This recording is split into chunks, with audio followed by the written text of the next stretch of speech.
It began not as a division, not as a battlefield unit, not as a sword of war, but as a small group of men standing outside a political headquarters in Munich. They wore black uniforms, polished boots, and a strange kind of devotion in their eyes. Their duty was not to protect a nation, not to guard a front line, but to guard one man whose ambition would plunge the world into fire. They called themselves the Leibstandarte Adolf Hitler, and they were born as a bodyguard regiment, a personal shield around Hitler, selected for loyalty above all else. In time, that shield would transform into one of the most feared formations of the war. It began with a handful of men in peacetime parades. It ended with tanks in the ashes of Berlin. This is the entire story of the Leibstandarte Division, Hitler's elite bodyguard regiment, the formation that followed him from the first rally to the final bunker. The men selected for the Leibstandarte were not chosen for experience. They were chosen for belief. Young, physical, impressionable, often recruited straight out of the Hitler Youth, they were trained to see obedience not as a virtue, but as identity. They were forged in discipline. They were shaped in ideology. Their loyalty was not to Germany, not to law, not even to military command. It was to one man's vision.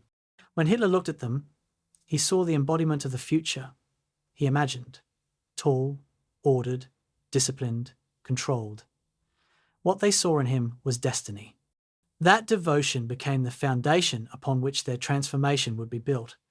When war erupted in 1939, the Leibstandarte expected parade ground duties and ceremonial guard work. Instead, they were thrown into the chaos of Poland, and their baptism into combat came not with glory, but with brutality. Behind the lightning-fast advance of panzers, the Leibstandarte moved into towns and villages where orders were vague and morality even vaguer. They were not merely soldiers, they were enforcers. And Poland became a place where ideology and violence fused. Prisoners were executed, civilians were shot. What happened there was not an accident, it was a preview.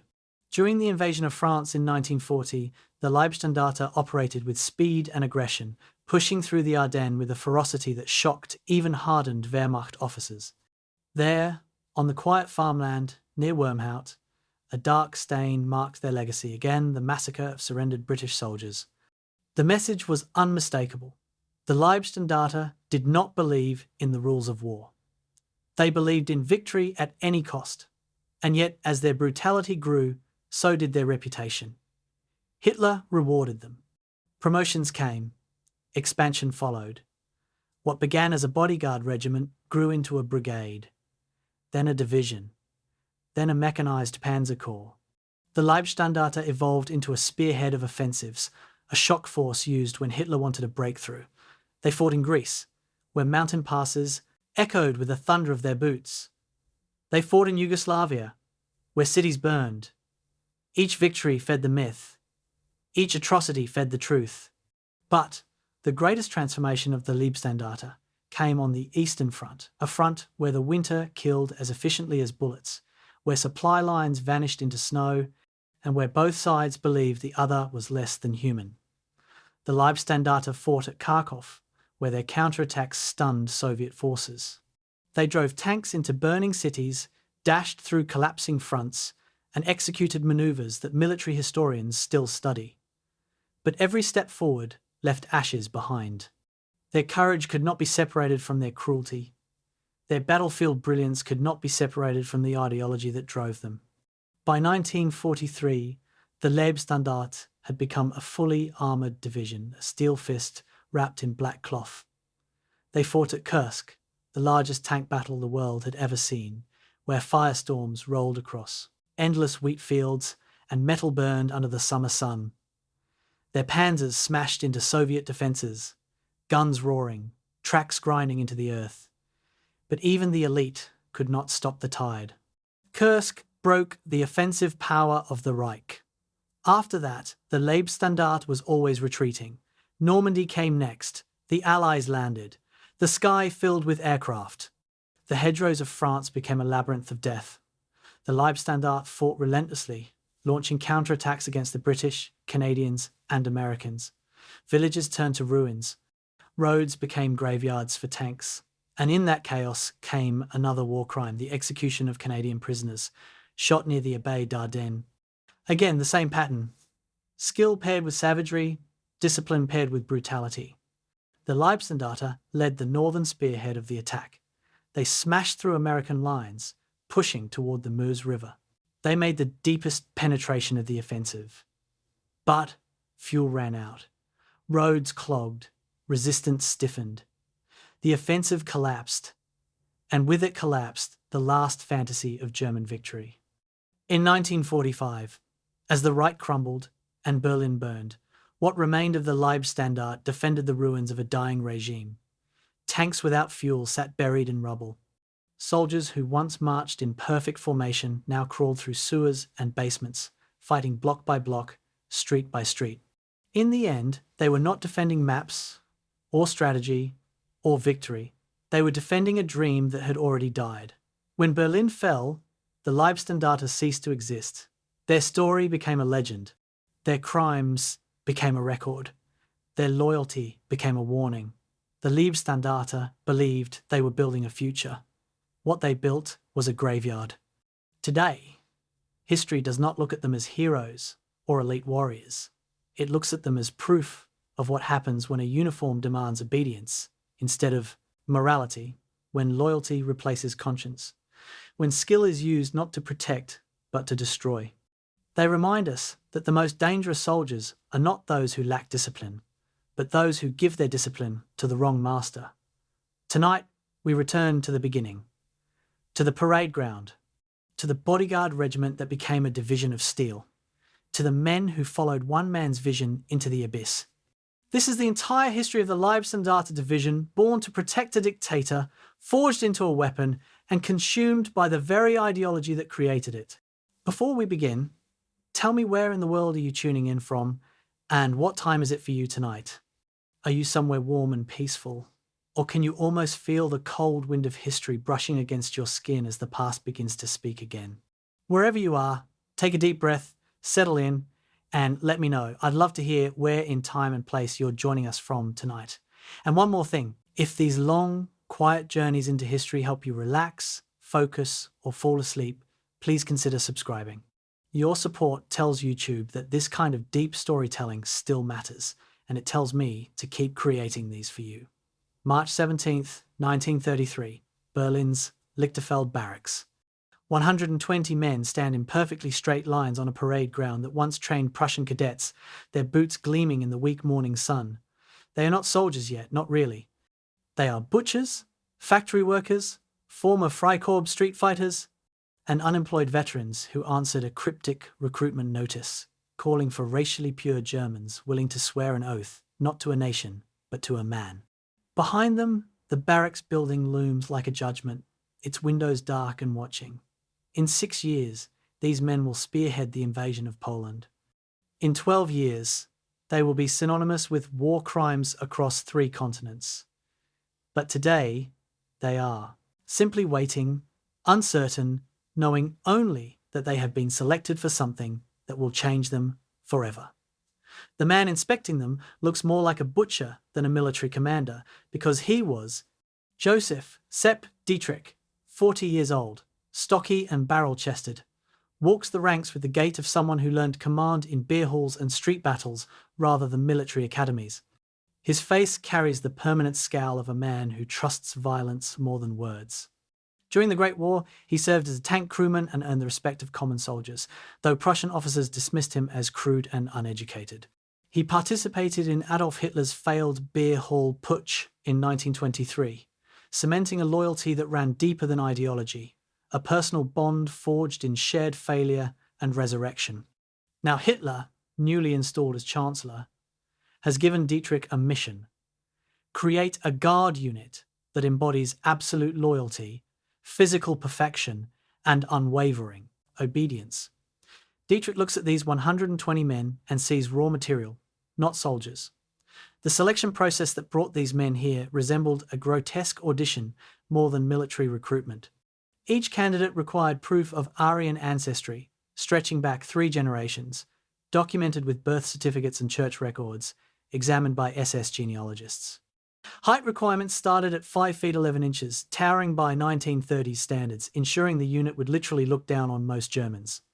Age limits ranged from 17 to 22, young enough to be moulded, old enough to fight. Physical examinations checked for everything from dental health to body symmetry, seeking the Nordic ideal promoted in propaganda films. Nazi Party membership was mandatory, but not sufficient. Recruiters wanted men with combat experience or paramilitary backgrounds, those already comfortable with violence. Those who passed entered a world where their lives belonged entirely to the SS, and through the SS, to Adolf Hitler himself. The unit's official designation changed multiple times in its first year, reflecting uncertainty about its purpose. Initially called the SS Stabswacht Berlin, literally SS Headquarters Guard Berlin, it suggested ceremonial duty. By September 1933, it became Leibstandarte SS Adolf Hitler, a grandiose title borrowing from Prussian military tradition where elite regiments bore royal names. Leibstandarte, translated roughly as Lifeguard Standard or Bodyguard Regiment, evoking medieval knights sworn to protect their lord. The Adolf Hitler cipher, embroidered on their standard, made the feudal relationship explicit. These men served a person, not a state. Wehrmacht generals watched this development with contempt and concern, recognizing that Hitler was creating a parallel military structure answerable only to him. They dismissed the Leibstandarte as asphalt soldiers' parade ground, ornaments without combat value. This contempt would last approximately 6 years. Training during 1933 and 34 focused more on propaganda than warfare. The Leibstandarte drilled endlessly for public appearances, practicing the exaggerated goose step march that looked impressive but destroyed knees and wasted energy. They stood motionless for hours at Nazi rallies, human statues demonstrating superhuman discipline.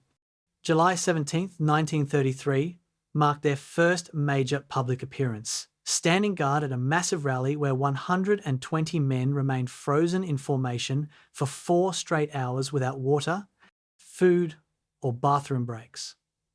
Several collapsed from heat exhaustion, but those still standing never moved to help them, understanding that the demonstration was the point. Civilians gawked and whispered. Hitler watched from his balcony, nodding approval. This was not military utility, but political theatre, creating an aura of invincibility around the regime's leadership. Yet beneath the theatrical surface, something darker was growing. The Leibstandarte recruited heavily from the SA Hitler's brown shirt stormtroopers, selecting those most committed to political violence. Many had criminal records for assault, some for manslaughter during street battles with communists. They brought with them an understanding that political power flowed from fear, that violence was not aberrant but essential. Sepp Dietrich encouraged this mentality, dismissing military formality in favour of aggressive instinct. He told his men that traditional soldiers followed rules, but SS men created new rules through action. Training incorporated live ammunition exercises considered recklessly dangerous by Wehrmacht standards, emphasising aggression over safety. The message was clear. Elite status came not from education or refinement, but from willingness to do what others would not. Expansion came rapidly as the Leibstandarte proved useful for regime security. By the end of 1933, the unit grew from 120 men to 1,000. Barracks at Lichterfeld underwent expansion, transforming the facility into an SS showcase. Recruits received better pay than Wehrmacht soldiers, better food, better accommodations, creating resentment among regular military units but ensuring loyalty among Leibstandarte members. Equipment came new rather than surplus, uniforms tailored rather than issued, weapons cleaned to obsessive perfection. This material privilege separated them from both civilian society and military peers, fostering an identity as a chosen elite.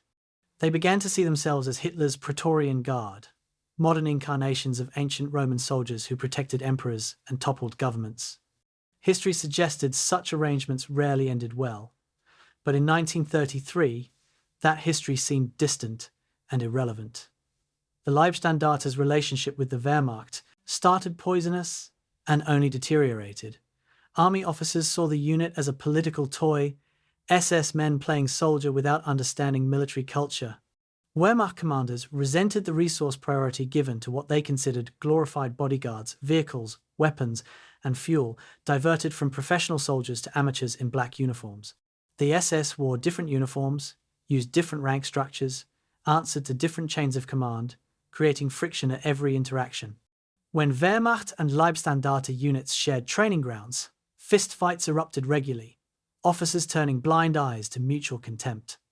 This rivalry would later have operational consequences, but in the early years it simply meant isolation, the Leibstandarte developing separately from German military tradition, creating its own culture rooted in ideology rather than professionalism. By 1934, the Leibstandarte had become something unique in modern military history, an ideological combat force without combat experience, elite soldiers without actual battlefields, guards who spent more time planning security than fighting enemies. They studied military theory but practiced crowd control. They trained in weapons but used them primarily for demonstrations. Veterans of the Great War, common among the ranks, grew frustrated with endless parade ground duty, wondering when they would test themselves against real opponents. That opportunity came sooner and more horrifically than anyone expected, though the enemies would not be foreign soldiers but Germans members of the SA, the very organization from which many Leibstandarte troops originated. The unit's first blood would be German blood, spilled on Hitler's orders, creating bonds of guilt that would chain these men to their Führer through shame as much as loyalty. The oath ceremony remained burned into every Leibstandarte soldier's memory. Each man swore, "I pledge to you, Adolf Hitler, as Führer and Chancellor of the German Reich, loyalty and bravery. I vow to you and to the leaders you set for me absolute allegiance until death. So help me God." The words differed fundamentally from Wehrmacht oaths, which pledged loyalty to Germany and its constitution. Leibstandarte men swore personal fealty, a feudal relationship that superseded law, nation, or moral principle. This oath shaped everything that followed, every crime, every atrocity, every moment of fanatical courage. When traditional morality conflicted with orders, the oath provided justification. When military logic suggested retreat, the oath demanded attack. When basic humanity urged mercy, the oath commanded ruthlessness. 120 men spoke these words in March 1933. By war's end, hundreds of thousands would swear similar oaths, but the Leibstandarte spoke them first, becoming the template for all Waffen SS divisions. Life in the Leibstandarte created a separation from normal society that resembled monastic orders more than military service. Soldiers lived in barracks, ate together, trained together, spent virtually all waking hours within the SS community. Marriage required permission from superiors, who investigated potential wives for racial purity and ideological reliability. Social circles contracted to SS families, creating an insular world where everyone shared assumptions about German superiority and Jewish conspiracy theories. This isolation intensified groupthink, making dissent psychologically impossible and morally unthinkable. Men who might have questioned orders in civilian life found themselves surrounded by peers who considered such questions treasonous. The few who expressed doubts were quietly transferred or dismissed, maintaining ideological purity through selective pressure. What remained was a brotherhood bound by shared belief that they were Germany's finest, chosen to perform tasks ordinary men could not stomach. Political indoctrination accompanied every aspect of training. Unlike Wehrmacht units, which maintained some separation between military instruction and political education, the Leibstandarte integrated ideology into everything. Lectures on weapons maintenance included discussions of racial struggle. Physical training incorporated rhetoric about German warrior tradition. Evening activities featured films and speeches about Jewish Bolshevik threats and German racial destiny. The SS newspaper, Das Schwarze Korps, provided required reading, filling minds with conspiracy theories and apocalyptic visions of racial conflict. This constant immersion achieved what explicit commands could not. It made atrocity seem not just acceptable, but necessary. When the moment came to murder unarmed prisoners or massacre civilians, these men would not see victims but enemies in an existential struggle. The groundwork was laid in 1933. long before war began. By early 1934, the Leibstandarte had reached approximately 2,600 men, organized along military lines with companies, battalions, and support units. They conducted weapons training with Mauser rifles and MG-34 machine guns, learned tactical maneuvers for urban and rural combat, practiced coordination between infantry and support elements. Veterans recognized that behind the propaganda facade, real military capability was developing. Sepp Dietrich, despite his rough manners and limited education, proved surprisingly effective at organization, delegating technical training to competent subordinates while maintaining personal loyalty through crude charisma and shared background. His men called him Sepp rather than using formal titles, intimacy unthinkable in traditional military units. This informality created loyalty stronger than discipline because it felt like brotherhood rather than hierarchy. When Dietrich gave orders, men obeyed not from fear but from personal devotion, a dynamic that made the unit simultaneously more effective and more dangerous.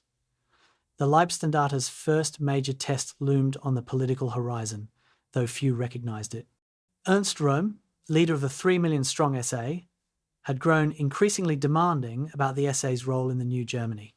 He envisioned the SA absorbing the Wehrmacht, creating a people's army led by revolutionary veterans like himself rather than aristocratic Prussian generals. Hitler faced a choice: support his longtime ally Rome and alienate the Wehrmacht, whose support he needed for rearmament, or sacrifice Rome to appease military leaders and consolidate power. The decision came easily. Hitler never allowed loyalty to interfere with power. What remained was execution, and for that he turned to the Leibstandarte, the only military force whose loyalty to him personally exceeded all other considerations. The unit that spent 18 months preparing for ceremonial duty was about to become an execution squad, and that transformation would define everything that followed. The summer of 1934 approached with Berlin thick with rumours and tension. SA leaders talked openly about the Second Revolution, claiming the Nazi seizure of power was incomplete without fundamental social restructuring. Wehrmacht officers warned Hitler that continued SA agitation would provoke military intervention, potentially toppling the regime entirely. The SS, led by Heinrich Himmler, provided Hitler with fabricated intelligence about an imminent SA putsch, giving justification for preemptive action. The Leibstandarte received vague warnings to prepare for emergency deployment, without details about the enemy or mission. Soldiers cleaned weapons, checked ammunition, and waited for orders, assuming they would face communists or foreign agents. None suspected they would soon be murdering unarmed Germans in prisons and private homes, beginning their transformation from bodyguards to killers. The oath they swore pledged loyalty until death, but nobody had explained that it might mean becoming death itself. June 30th, 1934. Dawn breaks over Bad YC, a small Bavarian resort town on Lake Tegernsee. Ernst Röhm, commander of the 3 million strong Sturmabteilung, sleeps in room number 10 of the Hanselbauer Hotel, exhausted from a late night of drinking and conversation with his SA leadership. 2 doors down, SA Obergruppenführer Edmund Heiners shares a room with his 18-year-old male companion, both still asleep after their own late-night activities. The hotel sits peaceful and quiet, morning mist rising from the lake. Then engines rumble in the distance, growing louder. Trucks filled with Leibstandarte soldiers in black uniforms arrive at high speed, brakes squealing. Adolf Hitler himself emerges from the lead vehicle, face twisted with theatrical rage, revolver in hand. Within minutes, the hotel erupts in shouting, crashing doors, and brutal violence. The Night of the Long Knives has begun, and the Leibstandarte's real education in murder is about to start. Hitler personally led the raid, bringing approximately 100 Leibstandarte troops and several SS officers as his strike force. The convoy had driven through the night from Munich, where Hitler first confronted SA leaders at the Brown House Party headquarters, screaming accusations of treason before ordering arrests. Now, at 6:30 in the morning, Leibstandarte soldiers crashed through the hotel, dragging SA leaders from their beds. Röhm answered his door in nightclothes, confused and vulnerable, facing the man he called Adolf with obvious bewilderment. Hitler reportedly screamed, "You are under arrest for high treason," though no legal process existed to justify such charges. Edmund Heines, caught in bed with his companion, was dragged naked into the hallway before being allowed to dress, then beaten savagely by Leibstandarte troops who combined political violence with homophobic rage. Other SA officers, awakened by commotion, emerged from rooms to face rifle barrels and fists. The disciplined bodyguards they had dismissed as parade ground soldiers, now demonstrating a different kind of discipline. The arrested SA leaders were loaded into trucks and driven to Munich's Stadelheim prison, where the real horror began. Röhm was placed in a cell, initially spared as Hitler hesitated to execute his oldest political ally. But the other SA leaders faced immediate execution, shot in the prison courtyard by Leibstandarte firing squads, organised with businesslike efficiency. Edmund Heines died first. His last words reported as Heil Hitler, before the bullets struck loyalty, persisting even in the face of betrayal. SA Obergruppenführer August Schneidhuber went next, followed by Heine's companion and several other senior SA officers. The executions followed no legal procedure, no trial, no formal charges, just names on a list, and men with rifles. Leibstandarte soldiers who participated later described the experience with surprising detachment, as though they had performed maintenance tasks rather than murder. This emotional dissociation would become a characteristic of the unit, enabling atrocities by transforming killing into administrative procedure. While Hitler conducted operations in Bavaria, Sepp Dietrich commanded a separate Leibstandarte detachment in Berlin, tasked with executing SA leaders and other regime enemies in the capital. His target list went far beyond SA personnel, including conservative politicians and military officers who had opposed Hitler's rise. Former Chancellor Kurt von Schleicher, who had manoeuvred against Hitler in 1932 and 33, topped the list. June 30th, around noon, a Leibstandarte squad arrived at Schleicher's villa in suburban Berlin-Neubel-Belzberg. When Schleicher answered the door, soldiers forced their way inside and shot him multiple times in the hallway. His wife, Elisabeth, emerged from another room and was also shot dead, collapsing beside her husband. The killers left immediately. No witnesses arrested. No evidence collected state-sanctioned murder without pretense of legality. Word spread rapidly through Berlin, creating terror among anyone who had ever opposed the Nazi regime. The executions at Lichterfeld Barracks, Leibstandarte's home base, demonstrated how the unit transformed from ceremonial guards to execution specialists. 6 SA leaders were brought to the barracks and shot against the same walls where Leibstandarte soldiers had conducted drill practice. Bodies were left in the courtyard throughout the day as object lessons for anyone who witnessed them. Soldiers not directly involved in execution stood guard, watched, or conducted normal duties within meters of the corpses, normalizing death as part of their environment. This psychological technique, whether deliberate or accidental, proved remarkably effective. By making murder routine rather than exceptional, it reduced the cognitive dissonance that might have produced resistance or trauma. Men who might have been horrified by execution orders in isolation found themselves surrounded by peers treating killing as professional obligation, making participation seem not just acceptable but expected. Ernst Röhm's execution came last, after 2 days in his cell, while Hitler debated his fate. Other Nazi leaders, particularly Himmler and Göring, insisted that leaving Röhm alive would appear weak, potentially inspiring SA resistance. On July 1st, 2 SS officers entered Röhm's cell and placed a loaded pistol on the table, offering him the honour of suicide. Röhm refused, reportedly stating, "If Adolf wants to kill me, let him do the dirty work himself." After 15 minutes of waiting, the officers returned and shot Röhm twice at point-blank range. The execution witnessed by a Leibstandarte guard outside the cell. With Röhm's death, the purge's primary objective was complete, the SA's leadership decapitated, its political ambitions destroyed, its threat to Wehrmacht primacy eliminated. The Leibstandarte had proven itself useful for the regime's dirtiest work, establishing a pattern that would persist throughout its existence. The total death toll remains uncertain, with estimates ranging from 85 to over 200 victims murdered across Germany between June 30th and July 2nd, 1934.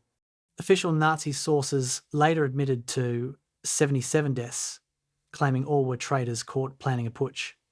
Independent historians identified at least 190 confirmed victims, including SA leaders, political opponents, Catholic activists, and people killed through personal vendettas or mistaken identity. The Leibstandarte directly participated in approximately 30 to 40 executions, concentrated in Munich and Berlin. Other SS and Gestapo units handled additional killings in Hamburg, Silesia, and other regions. The purge succeeded beyond Hitler's expectations. The SA ceased functioning as an independent political force. The Wehrmacht expressed satisfaction at the elimination of military rivals, and conservative elites congratulated themselves for Hitler's restoration of order, failing to recognise they had applauded their own eventual destruction. International reaction ranged from shock to cautious approval, revealing how thoroughly many observers misunderstood the Nazi regime's nature. British newspapers published editorials praising Hitler for decisively handling internal disorder, comparing him favourably to leaders who tolerated political chaos. French conservatives, terrified of leftist revolution, viewed the purge as necessary authoritarianism. Even some German conservatives, including President Hindenburg, sent congratulations for Hitler's statesmanlike courage.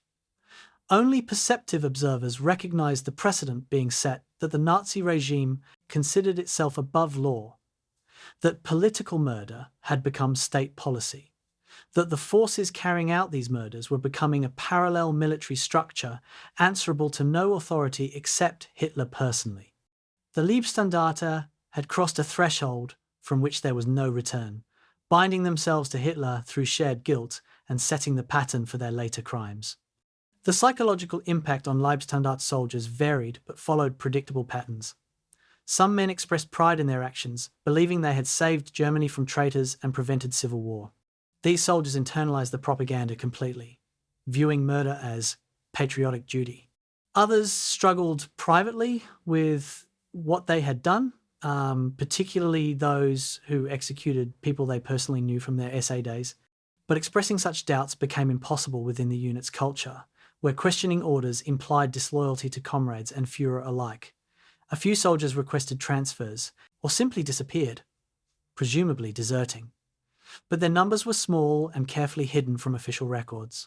The majority adapted through psychological compartmentalization, separating their actions from moral judgment and focusing on professional execution of orders. This adaptation would serve them well, or rather, serve their commanders well, when far greater atrocities beckoned. Hitler's reward for the Leibstandarte came swiftly and generously. On July 13, 1934, he addressed the Reichstag and publicly praised the SS and Leibstandarte for their loyalty and duty during the crisis, explicitly exempting them from any legal accountability. Funding increased dramatically, authorization granted to expand to 3,500 men, priority status secured for equipment and resources. Sepp Dietrich received promotion and personal commendation from Hitler, cementing his position as one of the regime's most trusted enforcers. The Wehrmacht, initially pleased by the SA's destruction, gradually realized they had helped create a rival military force with fewer scruples and greater ideological commitment. But by then, the pattern was set. The Leibstandarte had proven its usefulness for tasks the Wehrmacht would not perform, creating a niche that ensured its survival and expansion. The legal aftermath of the Night of the Long Knives demonstrated the Nazi regime's complete contempt for rule of law. Hitler initially claimed the executions occurred under emergency state authority to prevent a putsch. When this explanation proved legally insufficient, the regime simply passed a retroactive law on July 3, 1934, declaring all actions taken during the purge to be legal self-defense of the state. This law regarding measures of state self-defense made murder legal by legislative fiat, establishing the principle that the regime could legalize any action after the fact. For Leibstandarte soldiers, this meant their killings carried no legal consequences, no courts-martial, no investigations, no punishment. Instead, they received medals, promotions, and enhanced status. The lesson was unmistakable. Loyalty to Hitler superseded all other moral and legal obligations, and that loyalty would be rewarded regardless of the crimes it required. Historians later debated whether the Night of the Long Knives represented a turning point or merely revealed existing reality. Some argued it marked the moment Nazi Germany became a criminal state, crossing from authoritarian government to murderous tyranny. Others contended it simply made explicit what was always implicit in Nazi ideology, that power derived from violence, that enemies would be eliminated without mercy, that law served power rather than constraining it. For the Leibstandarte, such debates were irrelevant. They had tasted blood, received praise for killing, and learned that absolute obedience brought rewards rather than punishment. The unit's character was now set. They were Hitler's Praetorian Guard in the most literal sense, enforcers who would commit any act their patron demanded. The transformation from ceremonial bodyguards to executioners was complete, and the path from execution squad to war criminals stretched straight ahead, each step following logically from the one before. The purge's impact on SA Leibstandarte relations proved particularly complex, as many Leibstandarte soldiers had served in the SA before transferring to the elite guard unit. They had drunk with men they later executed, marched alongside comrades they shot in prison courtyards. This created an internal conflict that most resolved through loyalty to hierarchy following Dietrich's orders, rather than honouring old friendships. But it also created suspicion within the unit, as soldiers wondered whether their fellows might someday turn on them with equal efficiency. The SS structure deliberately encouraged such paranoia, believing that mutual surveillance and fear of denunciation strengthened discipline. The Leibstandarte became not just a military unit, but a community bound by shared guilt and mutual threat, where loyalty was enforced not just by idealism, but by the knowledge that any one of them could be the next victim if they stepped out of line. By autumn 1934, the Leibstandarte had resumed its public duties guarding Hitler, standing at attention during rallies, performing ceremonial functions as though nothing had happened. Casual observers saw the same pristine uniforms and synchronized marching, but the men wearing those uniforms had changed fundamentally.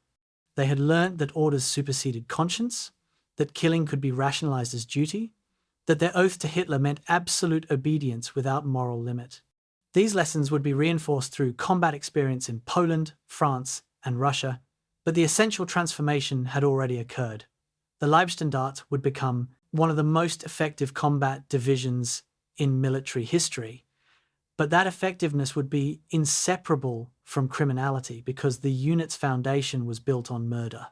Every subsequent atrocity executions of prisoners, massacres of civilians, participation in genocide traced back to those 3 days in June and July 1934, when Hitler's bodyguards became Hitler's executioners and discovered they had a talent for it. January 1935, Bad Tölz, Upper Bavaria. Wilhelm Mohnke, 23 years old, recently promoted to SS Untersturmführer, stands in freezing rain watching his platoon struggle through an obstacle course designed by Wehrmacht officers who clearly want the SS to fail. Mud-covered Leibstandarte soldiers crawl under barbed wire, sprint between obstacles, climb walls, while instructors scream insults about political soldiers and parade ground pretties. Mohnke, who participated in the Long Knives executions 8 months ago, knows his men are being tested beyond military necessity. This is humiliation disguised as training. But he also knows they must pass, must prove that the Leibstandarte can transform from Hitler's ceremonial guards into real soldiers. One recruit collapses from exhaustion, vomiting in the mud. Mohnke walks over, pulls the man to his feet, and quietly orders him to complete the course. The recruit does. Staggering but upright, Mohnke notes the name. This is someone who will endure. The Leibstandarte's transformation has begun in earnest. The expansion following the Night of the Long Knives created both opportunity and crisis for the Leibstandarte. Hitler authorized increasing the unit's strength to motorized regiment status, approximately 2,600 men with priority access to vehicles, weapons, and equipment. This generosity came with expectations. The Leibstandarte must become combat capable, not just ceremonially impressive. The problem was expertise. Sepp Dietrich understood street fighting and armoured warfare from the Great War, but organising a modern mechanized regiment required skills he lacked. The SS had few officers with formal military education, having recruited primarily from veterans and Nazi activists rather than professional military circles. The solution was humiliating but necessary, requesting Wehrmacht officers to train the SS. The army agreed. partly to maintain oversight of this rival force, partly to demonstrate SS incompetence. They assigned officers who viewed the assignment as punishment, creating a training environment thick with contempt and resistance. The Wehrmacht instructors brought Prussian military tradition to an organization built on Nazi ideology, creating immediate cultural conflict. Army officers expected formal discipline, proper salutes, respect for rank hierarchy. They encountered Leibstandarte soldiers who called their commanding officer Sepp, who treated military tradition as outdated aristocratic pretension, who believed ideological commitment mattered more than professional expertise. Early training sessions devolved into shouting matches about whether officers deserved automatic respect or needed to earn it through proven leadership. One Wehrmacht major reportedly quit after 2 weeks, declaring the SS untrainable rabble. But others persisted, recognizing that beneath the ideology and informality, many Leibstandarte soldiers possessed genuine military talent. Veterans of the Great War understood tactics and weapons. Younger recruits demonstrated remarkable physical capability and pain tolerance. What they lacked was organization, coordination, combined arms thinking, the architecture of modern warfare rather than individual fighting skill. Training intensified throughout 1935 and 36, incorporating lessons from Wehrmacht doctrine while maintaining SS distinctiveness. Leibstandarte soldiers learned small unit tactics, how squads coordinated fire and movement, how platoons provided mutual support, how companies exploited breakthroughs. They practiced with MG-34 machine guns until they could set up, fire, displace, and set up again in under 2 minutes. They learned to use mortars, anti-tank rifles, radio equipment. Physical training went beyond Wehrmacht standards. With 25-kilometre forced marches in full equipment, live-fire exercises where bullets passed overhead, hand-to-hand combat that regularly resulted in broken bones. The emphasis remained distinctly aggressive, attack over defence, speed over caution, shock over attrition.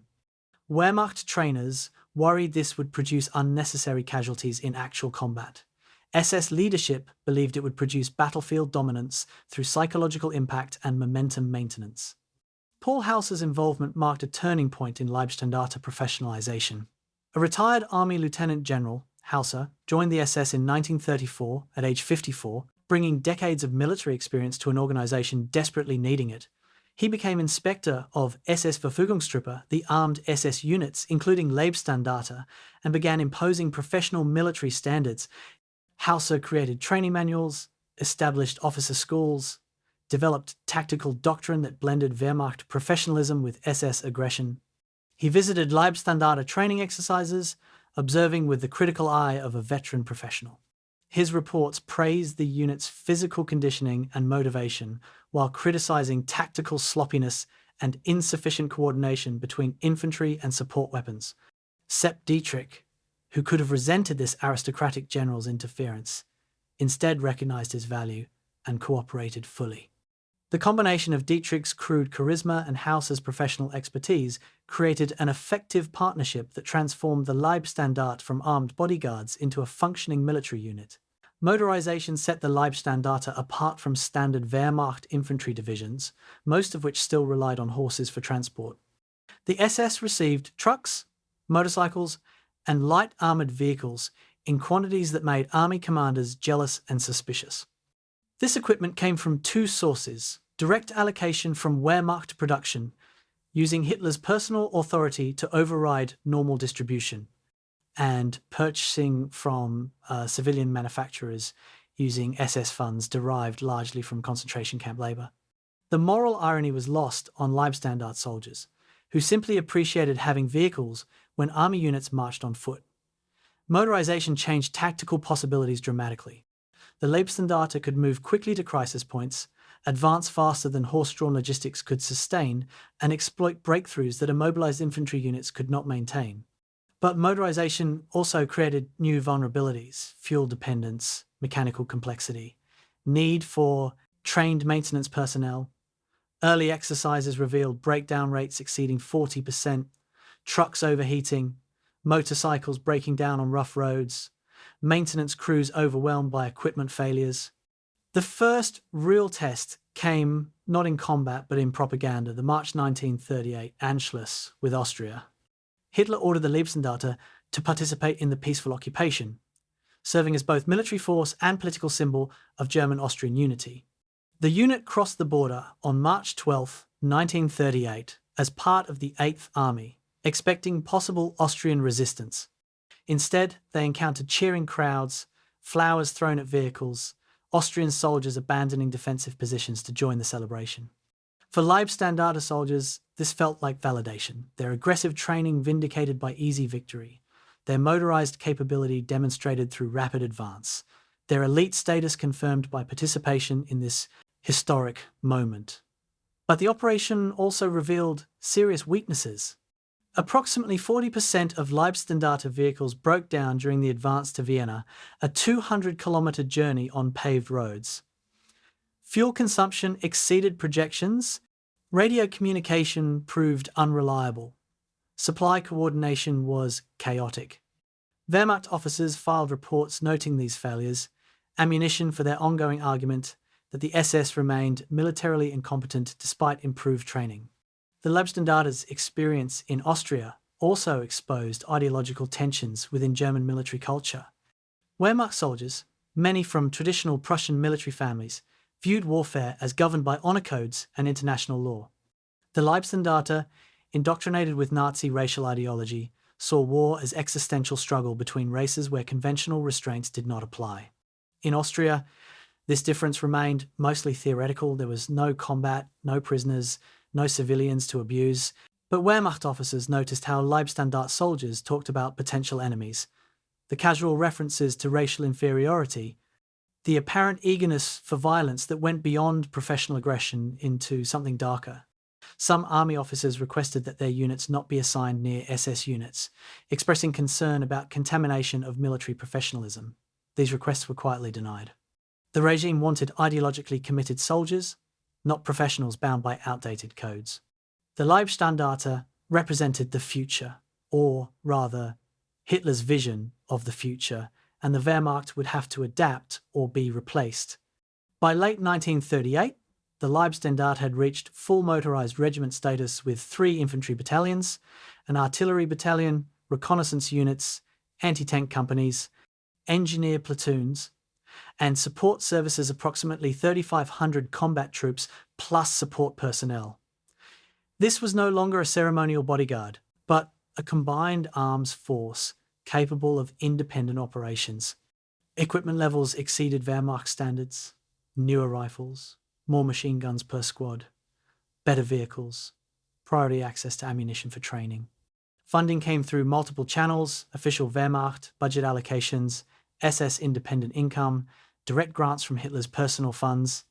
This financial independence from normal military channels meant the Leibstandarte could develop without Wehrmacht oversight, creating a parallel military structure, accountable only to SS leadership and ultimately to Hitler himself. The political implications were obvious and threatening. Hitler was building a personal army that could function independent of the traditional military establishment, potentially even against it.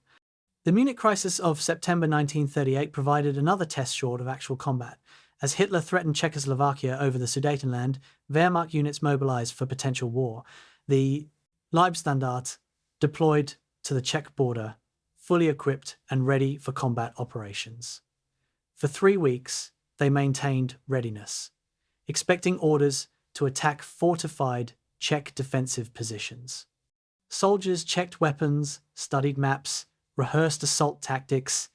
Then the Munich Agreement transferred the Sudetenland to Germany without fighting, and the Leibstandarte marched into the region behind Wehrmacht units, again experiencing the strange anticlimax of bloodless victory.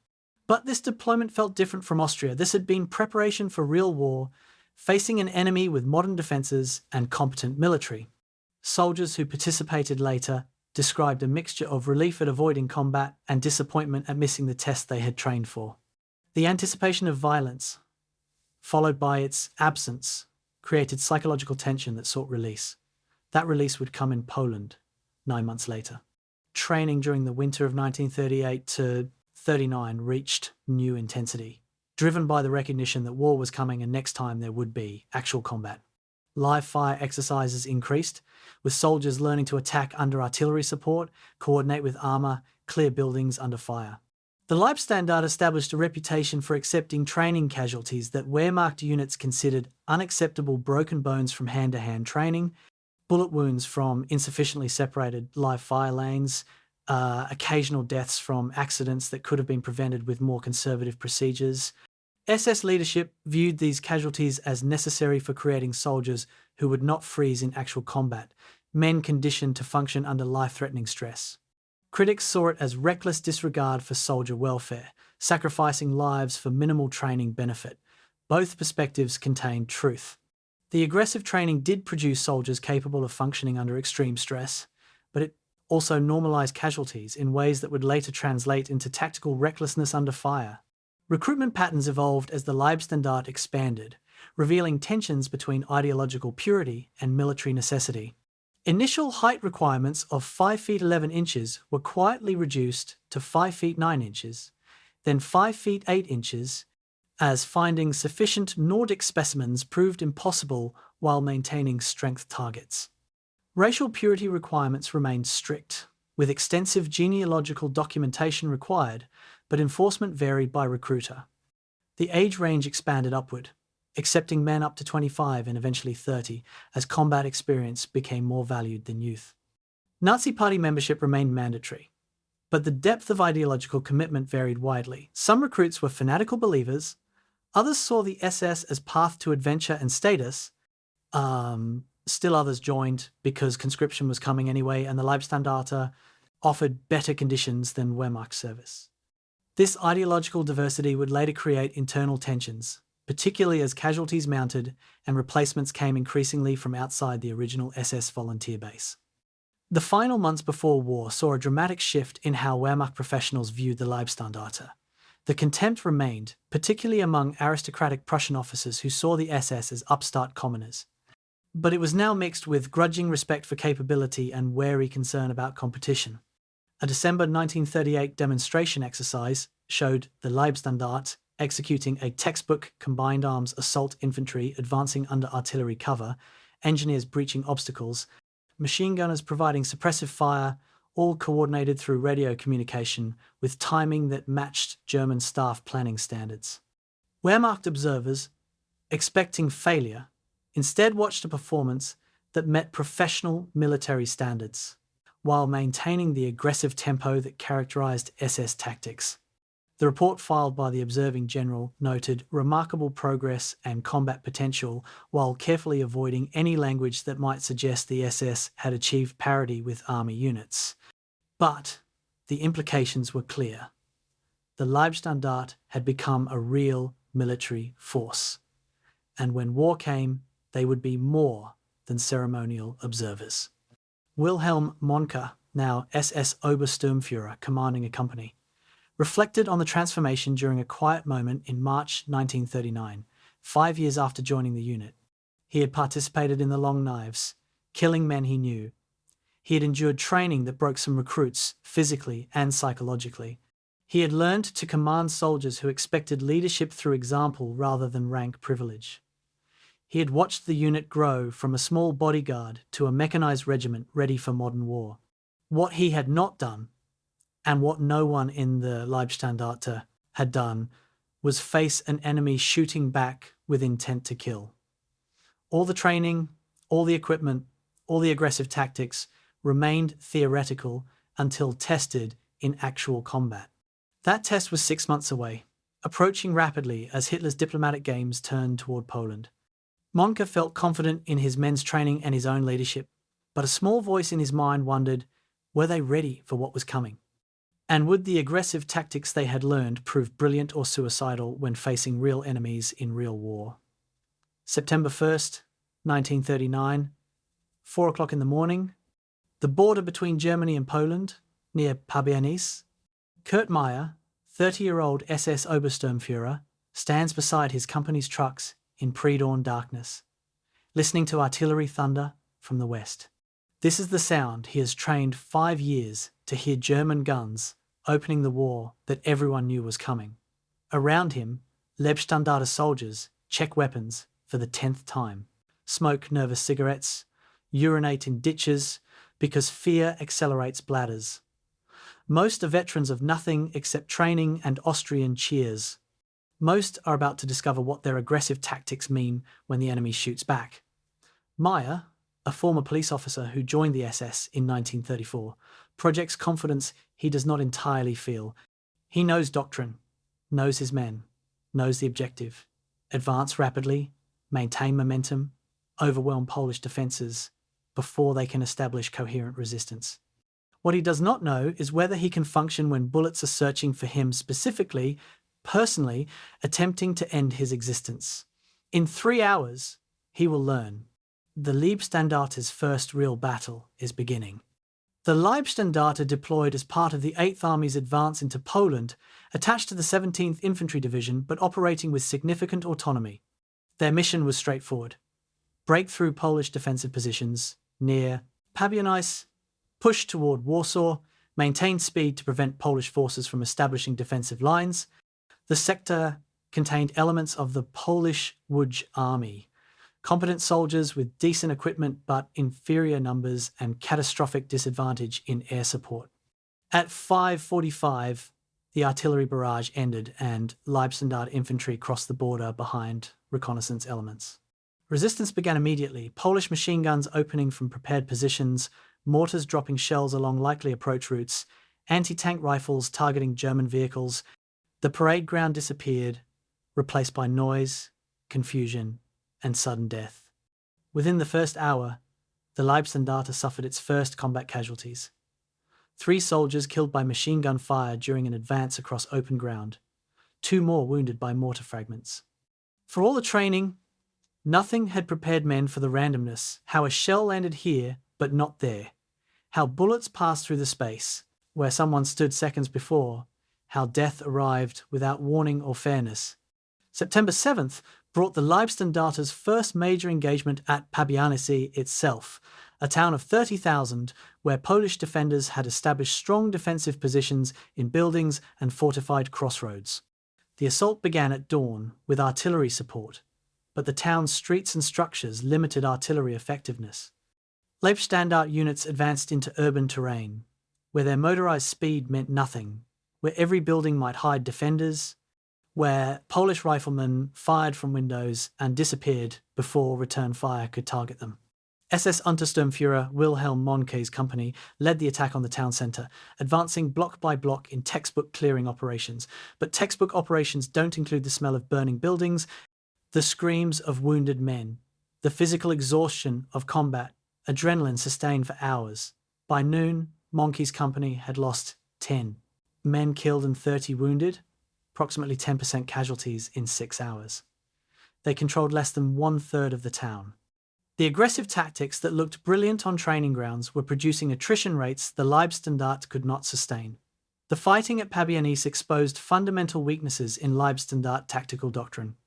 The emphasis on speed and aggression worked poorly in urban terrain where defenders held every advantage. Small unit coordination broke down amid confusion, with platoons losing contact with their companies unable to communicate with battalion headquarters. Radio discipline collapsed under stress, everyone trying to transmit simultaneously, creating cacophony rather than communication. Supply coordination proved chaotic, with ammunition brought forward irregularly, medical evacuation improvised rather than systematic. Polish defenders, though ultimately outnumbered and lacking air support, inflicted disproportionate casualties through superior use of terrain and defensive preparation. Wehrmacht officers observing the battle filed reports noting that the Leibstandarte's aggressive tactics produced rapid advances but unsustainable casualties, exactly the critique they had been making since training began.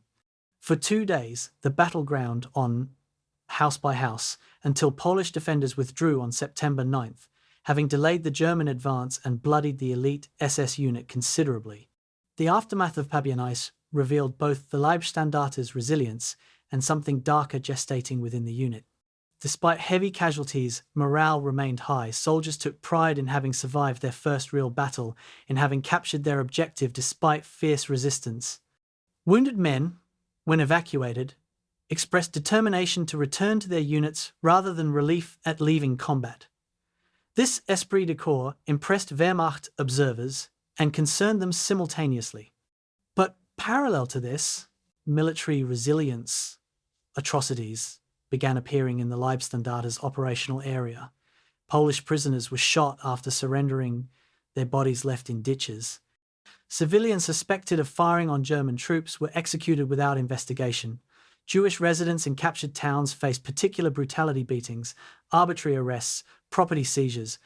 These incidents remained scattered and small-scale compared to later atrocities, but they established a pattern that would intensify throughout the campaign. The massacre at Borny on September 18th marked the Leibstandarte's transition from scattered war crimes to organised atrocity. In this small town west of Warsaw, Leibstandarte troops gathered approximately 50 Jewish civilians, men, women, and teenagers, and forced them into a town square.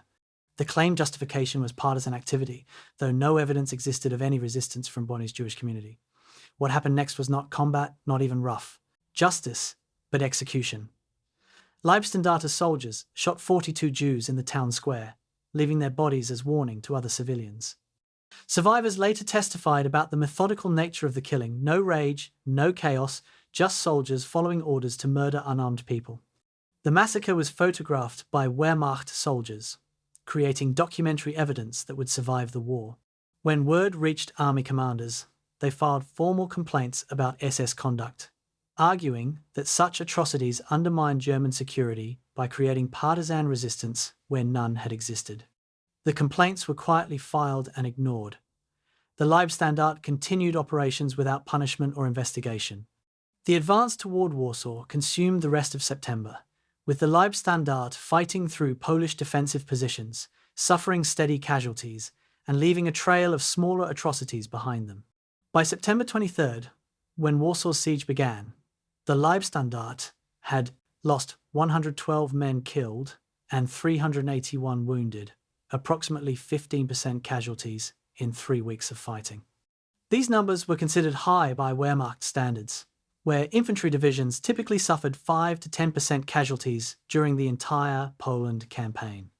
The disparity reflected both the Leibstandarte's aggressive tactics and their operational employment. They were repeatedly used as breakthrough troops, attacking the strongest defensive positions rather than bypassing them or waiting for artillery to reduce them.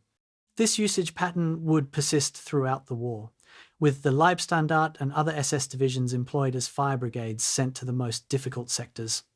It was simultaneously recognition of their effectiveness and a grinding waste of irreplaceable trained soldiers. Equipment performance during the Polish campaign revealed serious problems that propaganda carefully concealed. Approximately 50% of Leibstandarte vehicles broke down during the campaign, requiring recovery, repair, or abandonment. Trucks overheated, transmissions failed, motorcycles broke down on rough roads. The vaunted motorization that distinguished the Leibstandarte from foot-mobile Wehrmacht divisions became a logistical nightmare, requiring constant maintenance and consuming fuel at rates that supply units struggled to sustain.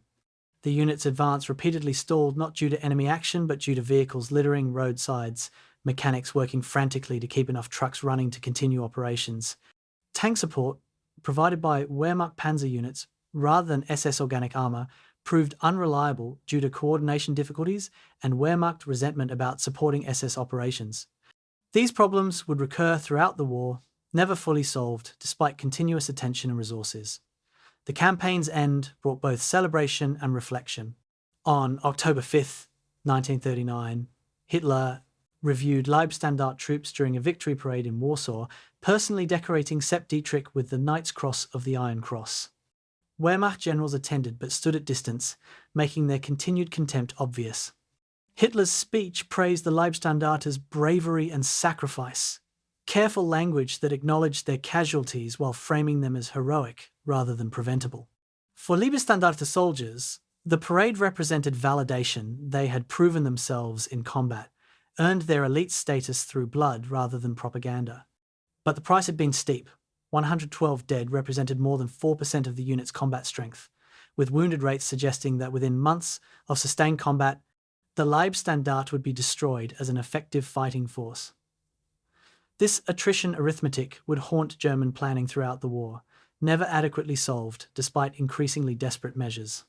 The Polish campaign's broader impact on the Leibstandarte's development was profound and contradictory.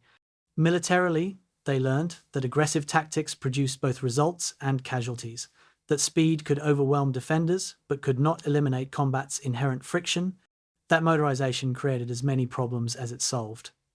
Tactically, they identified weaknesses in radio discipline, supply coordination, combined arms integration, and urban warfare technique lessons that would be addressed during the winter of 1939-40. Psychologically, combat survivors developed confidence that bordered on arrogance, a belief that their training and elan made them superior to ordinary soldiers. This confidence was partially justified. They had performed effectively under fire, but it also created dangerous assumptions about German invincibility that would prove catastrophic when facing better prepared enemies. The atrocities committed during the Poland campaign remain the darkest legacy of those September days. Historians later documented dozens of incidents where Leibstandarte troops murdered Polish prisoners, executed civilians, and specifically targeted Jewish communities. These crimes occurred in a legal vacuum Wehrmacht military law technically applied, but enforcement depended on commanders who faced no pressure to investigate SS actions. The Nazi regime's ideological framework, which portrayed the invasion as a racial war against Slavic subhumans and Jewish conspirators, provided justification that many Leibstandarte soldiers accepted uncritically. Others participated not from ideological commitment, but from peer pressure, organizational culture, and the desensitizing effects of combat. The long knives had taught them that killing unarmed Germans brought rewards rather than punishment. Poland taught them that killing unarmed Poles and Jews brought neither punishment nor attention. The lesson was clear. Their oath to Hitler superseded all other moral restraints. Kurt Meyer, who survived the Pabianice fighting and would later command the Leibstandarte division, reflected years afterward on the Poland campaign with a mixture of pride and denial. He emphasized the military achievements, the rapid advance, the breakthrough operations, the successful urban combat despite heavy casualties. He dismissed atrocity allegations as enemy propaganda or the actions of isolated individuals. This pattern of selective memory characterized many Leibstandarte veterans' post-war accounts. They remembered bravery, sacrifice, comradeship, and tactical excellence. They forgot or rationalized the murder of prisoners, the execution of civilians, the specific targeting of Jews. This duality, genuine military effectiveness coexisting with systematic criminality, defined the Leibstandarte throughout its existence. Poland was where that duality became established, where aggressive combat tactics and routine atrocity became twin characteristics of the same unit, inseparable and mutually reinforcing. The unit that marched out of Poland in October 1939 was no longer Hitler's ceremonial bodyguard. They were combat veterans, proven killers in both legitimate and criminal senses, and they were ready for whatever came next. May 10th, 1940, dawn breaks over the Dutch-Belgian border near Maastricht. A Leibstandarte forward artillery observer, 24-year-old SS Oberscharführer Georg Meyer, crouches in a camouflaged position watching the frontier through binoculars. Behind him, the entire regiment waits in assembly areas, engines idling, soldiers checking weapons one last time. The smell of exhaust mixes with morning mist. Radio crackles in his ear, countdown to H-hour, 5 minutes. Meyer has spent 6 months training for this moment, studying maps of France and the Low Countries, rehearsing coordination between infantry, artillery, and air support. The Poland campaign taught hard lessons about combined arms warfare. Those lessons have been absorbed, doctrine revised, tactics refined. This time will be different. This time, the Leibstandarte will demonstrate what elite troops can accomplish when properly coordinated with other arms.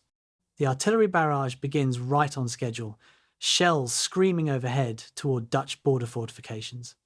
Meyer speaks coordinates into his radio, adjusting fire, watching explosions walk across defensive positions. Minutes later, Leibstandarte infantry crosses the border, moving fast, and this time they know what they're doing. The French campaign began with the Leibstandarte attached to the 9th Panzer Division, part of Army Group B's advance through the Netherlands. Unlike Poland's relatively open terrain, this advance faced prepared defences, modern fortifications, and well-trained armies with significant mechanized forces. The Dutch had flooded defensive sectors, creating water obstacles that channeled attacks into killing zones.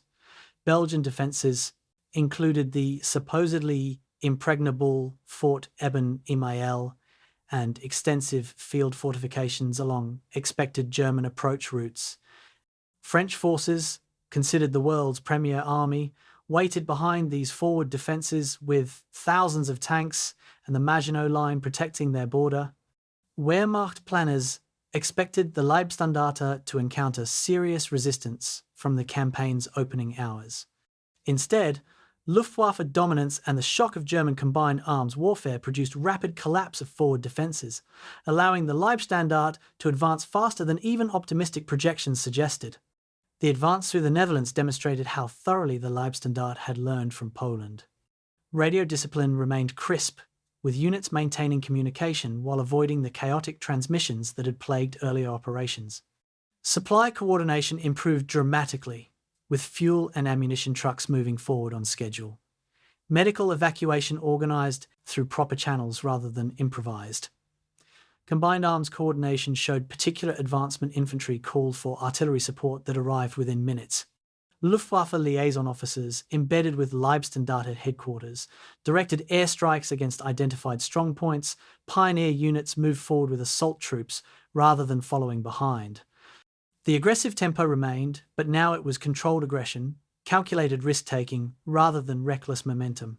Wehrmacht officers observing the advance filed reports noting substantial improvement and professional execution, language that suggested surprise at SS competence more than it acknowledged achievement. May 27th brought the Leibstandarte to Wormhoudt, a small French town near the Belgian border where British forces had established a defensive position covering the Dunkirk evacuation routes.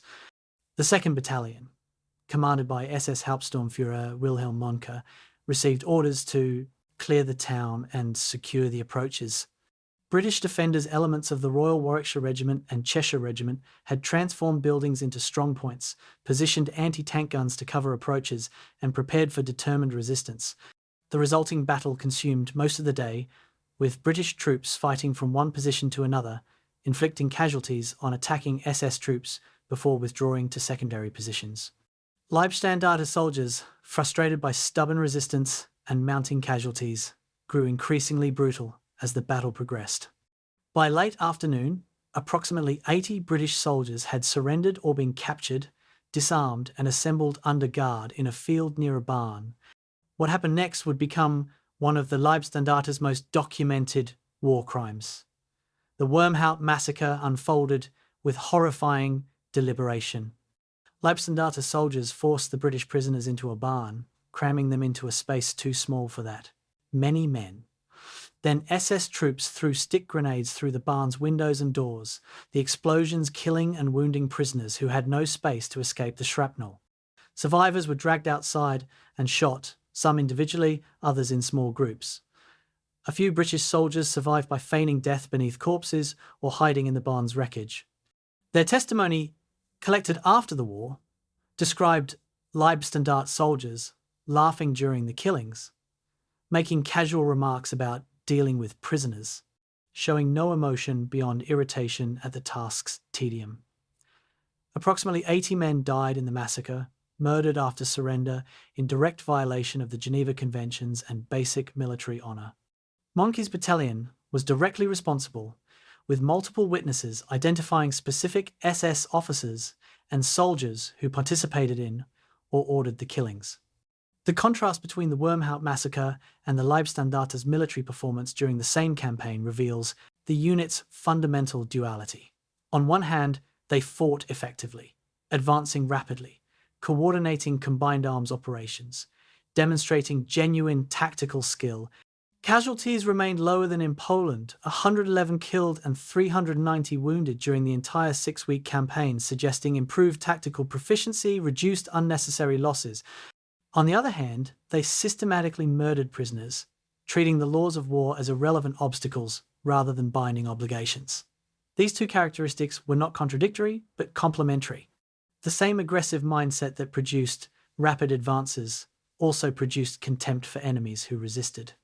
The same unit cohesion that created effective combat teams also created collective responsibility for atrocities, with no individual soldier feeling personally accountable for group crimes. The breakthrough at the Somme River in early June showcased the Leibstandarte's evolution into a genuinely elite mechanized force. Wehrmacht panzer divisions had achieved the main breakthrough near Sedan, but secondary operations required widening the penetration to prevent French counterattacks from cutting off German spearheads. The Leibstandarte, now experienced in coordinating with armour and artillery, executed a textbook attack on June 5th. Artillery preparation targeted, identified defensive positions. Luftwaffe strikes suppressed French artillery. Then Leibstandarte infantry advanced behind a rolling barrage, maintaining pace with artillery, while engineers cleared obstacles and anti-tank guns engaged French armour. The French defensive line, already weakened by strategic collapse elsewhere, broke within hours. By evening, Leibstandarte units had advanced 15 kilometres, creating a gap that follow-on forces exploited. This was Blitzkrieg working as designed: speed, shock, exploitation, and the Leibstandarte executed it with precision that earned grudging Wehrmacht respect. The race toward Vichy and central France revealed both the Leibstandarte's capabilities and their persistent logistical problems. Sepp Dietrich, eager to demonstrate his unit's value, pushed for maximum speed, ordering subordinates to advance regardless of supply status. On June 12th, Leibstandarte reconnaissance elements covered 100 kilometres in 24 hours, outrunning their supply trains and ending the day without fuel, ammunition, or food. This created a dangerous situation: advanced units exposed without support, unable to defend themselves if French forces counterattacked. Fortunately for the Leibstandarte, French military collapse meant no organised resistance appeared. Supply trucks caught up within 36 hours, and the advance resumed. But the incident demonstrated that aggressive tempo could still override tactical judgment, creating unnecessary risk for minimal operational gain. This pattern would recur throughout the war, with the Leibstandarte's speed, sometimes achieving breakthroughs and sometimes creating crises that required other units to rescue them. The campaign's conclusion brought both military validation and renewed controversy. On June 24, 1940, Hitler personally decorated Sepp Dietrich at the Compiègne Forest, site of Germany's 1918 armistice surrender, deliberately chosen for symbolic humiliation of France. Dietrich received the Knight's Cross with oak leaves, one of Germany's highest military decorations, recognition of the Leibstandarte's combat performance. Multiple company and platoon commanders received Knight's Crosses for specific actions. Hitler praised the unit as exemplifying the National Socialist fighting spirit, language that emphasized ideology over professionalism but clearly communicated his satisfaction. Wehrmacht generals attended the ceremony, but their absence of enthusiasm was noted by multiple observers. They recognized the Leibstandarte's combat effectiveness, but resented the resources lavished on SS units and remained suspicious of a military force answering to party rather than army command. The Wormhoudt massacre investigation revealed how thoroughly the Nazi regime had abandoned any pretense of military justice. British authorities, through neutral channels, provided evidence of the massacre, including survivor testimony and physical evidence from the site. Wehrmacht military prosecutors opened an investigation, partly from institutional concern about military discipline, partly from hope of embarrassing the SS. The investigation confirmed that Leibstandarte troops committed the massacre, identified Wilhelm Mohnke's battalion as responsible, and collected testimony from German witnesses. Then the investigation stopped. Orders from higher authority, likely from Hitler personally, shut down the prosecution. Mohnke faced no charges, suffered no career consequences, and later received promotion. The message to Leibstandarte soldiers was unmistakable: killing prisoners brought no punishment, and institutional protection extended to war crimes committed in pursuit of aggressive operations. The few Wehrmacht officers who protested found themselves transferred to quiet postings, their careers effectively ended for caring about laws of war. Post-campaign expansion reflected the Leibstandarte's proven value to the regime. Hitler authorized increasing the unit to brigade strength, approximately 6,500 men, with additional artillery, anti-tank, and support units. The designation changed to SS Division Leibstandarte SS Adolf Hitler, recognizing its growth beyond regimental size. Equipment priority increased further, with the Leibstandarte receiving vehicles, weapons, and supplies that Wehrmacht divisions desperately needed. This preferential treatment created a self-reinforcing cycle. Better equipment produced, better combat performance, which justified more resources, which enabled further expansion. Wehrmacht commanders recognized the political logic but resented the military consequences. Army divisions fighting with obsolete equipment while SS units received the newest weapons, creating resentment that poisoned civil-military relations and reduced overall combat effectiveness through inefficient resource allocation. The 6 months between the French campaign's end and Operation Barbarossa's beginning saw the Leibstandarte enjoying occupation duty in France and preparing for expansion. Soldiers billeted in French towns experienced the strange peace of military occupation, combat veterans with nothing to fight, warriors maintaining equipment for battles that might never come. Some enjoyed the respite, exploring French culture, learning the language, appreciating wine and cuisine. Others grew restless, finding peacetime discipline more difficult than combat's adrenaline. Training continued but with reduced intensity, maintaining skills rather than developing new capabilities. Ideological indoctrination intensified, filling the time with lectures about racial struggle, Jewish conspiracy theories, and the inevitable conflict with Bolshevism. This indoctrination would prove tragically effective when Germany invaded the Soviet Union, creating mental frameworks that justified the atrocities that followed.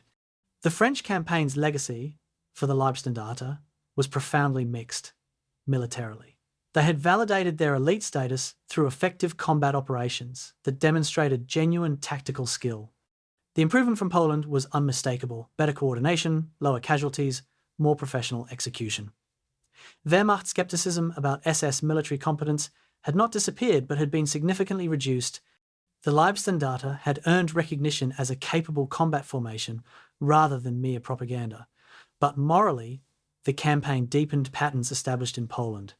The Wormhoudt massacre was not an isolated incident, but part of a pattern of prisoner executions and civilian abuses that characterized Leibstandarte operations. The unit's combat effectiveness was inseparable from its criminality, two aspects of the same organizational culture that valued results over restraints and loyalty to Hitler over adherence to law. Individual Leibstandarte soldiers processed these contradictions in various ways, most avoiding any conscious moral reckoning. For many, the campaign validated their self-image as superior soldiers, elite warriors who accomplished missions that ordinary troops could not. The atrocities were rationalized as necessary responses to enemy resistance, unfortunate but inevitable consequences of aggressive warfare. Some genuinely believed the racial ideology that justified treating enemies as subhuman. Others simply followed orders, finding comfort in obedience rather than personal moral judgment. A few felt private guilt or discomfort but expressed neither, knowing that questioning orders or criticizing fellow soldiers would mark them as unreliable. The organizational culture demanded loyalty to the group above all else, creating conditions where individual conscience could not function even when it existed. This psychological dynamic would intensify in Russia, where the scale of atrocities would dwarf anything seen in Poland or France. The spring of 1941 found the Leibstandarte in occupied France, unaware they would soon deploy to the Balkans for a brief campaign before the main event in Russia. Soldiers enjoyed what would prove to be their last months of relative peace, their last opportunity to write letters home without censors removing descriptions of horror, their last chance to maintain the illusion that they were soldiers rather than war criminals. Some recognized, perhaps unconsciously, that something irrevocable was approaching. Georg Meyer, the forward observer who watched the French campaign begin, wrote his wife in April 1941, describing beautiful Norman countryside and expressing hope the war might end soon. He would die in Russia 4 months later, killed by a sniper's bullet near Zhytomyr. His last letter home, written 3 days before his death, mentioned exhaustion, confusion, and wonder at the distances they were covering. It made no mention of the Ukrainian Jews his unit had helped murder 2 days earlier. Some things could not be written, some experiences could not be shared, and the distance between what Leibstandarte soldiers did and what they could acknowledge to themselves or others was becoming a chasm that would swallow many of them entirely. April 6, 1941. Pre-dawn darkness along the Yugoslav border. SS Sturmbannführer Fritz Witt, 35 years old, battalion commander, studies a map by flashlight inside a command half-track. Around him, Leibstandarte units wait in assembly areas, engines rumbling, soldiers drowsy after a night of fitful sleep in vehicles. The orders came. Suddenly Yugoslavia's government had repudiated the tripartite pact, refusing to align with the Axis powers, and Hitler responded with characteristic rage by ordering immediate invasion. The Leibstandarte, enjoying occupation duty in Romania after moving from France, received 72 hours' notice to prepare for offensive operations through mountainous Balkan terrain against an unknown enemy. Witt fought in France, knows his battalion's capabilities, trusts his company commanders. But this feels different, improvised, rushed, insufficient intelligence about enemy dispositions or terrain. Still, orders, and the Leibstandarte's reputation demands success regardless of preparation. At 5:20 a.m., German artillery opens fire on Yugoslav border positions. Witt folds his map, climbs into the half-track's commander position, and orders his battalion forward into the unknown. The Balkan campaign began as punishment, Hitler's furious response to Yugoslavia's refusal to submit peacefully. Wehrmacht planning staff, already focused on preparations for Operation Barbarossa against the Soviet Union, resented the distraction and delay. But Hitler's rage demanded immediate action. So 12 German divisions, including the Leibstandarte, invaded Yugoslavia from multiple directions on April 6, 1941. The Royal Yugoslav Army, approximately 1 million men on paper, suffered from ethnic divisions between Serbs, Croats, and other groups, obsolete equipment, and defensive plans based on impossible assumptions about Allied support. The invasion coincided with devastating Luftwaffe bombing of Belgrade, killing thousands of civilians and shattering Yugoslav command and control before ground operations even began.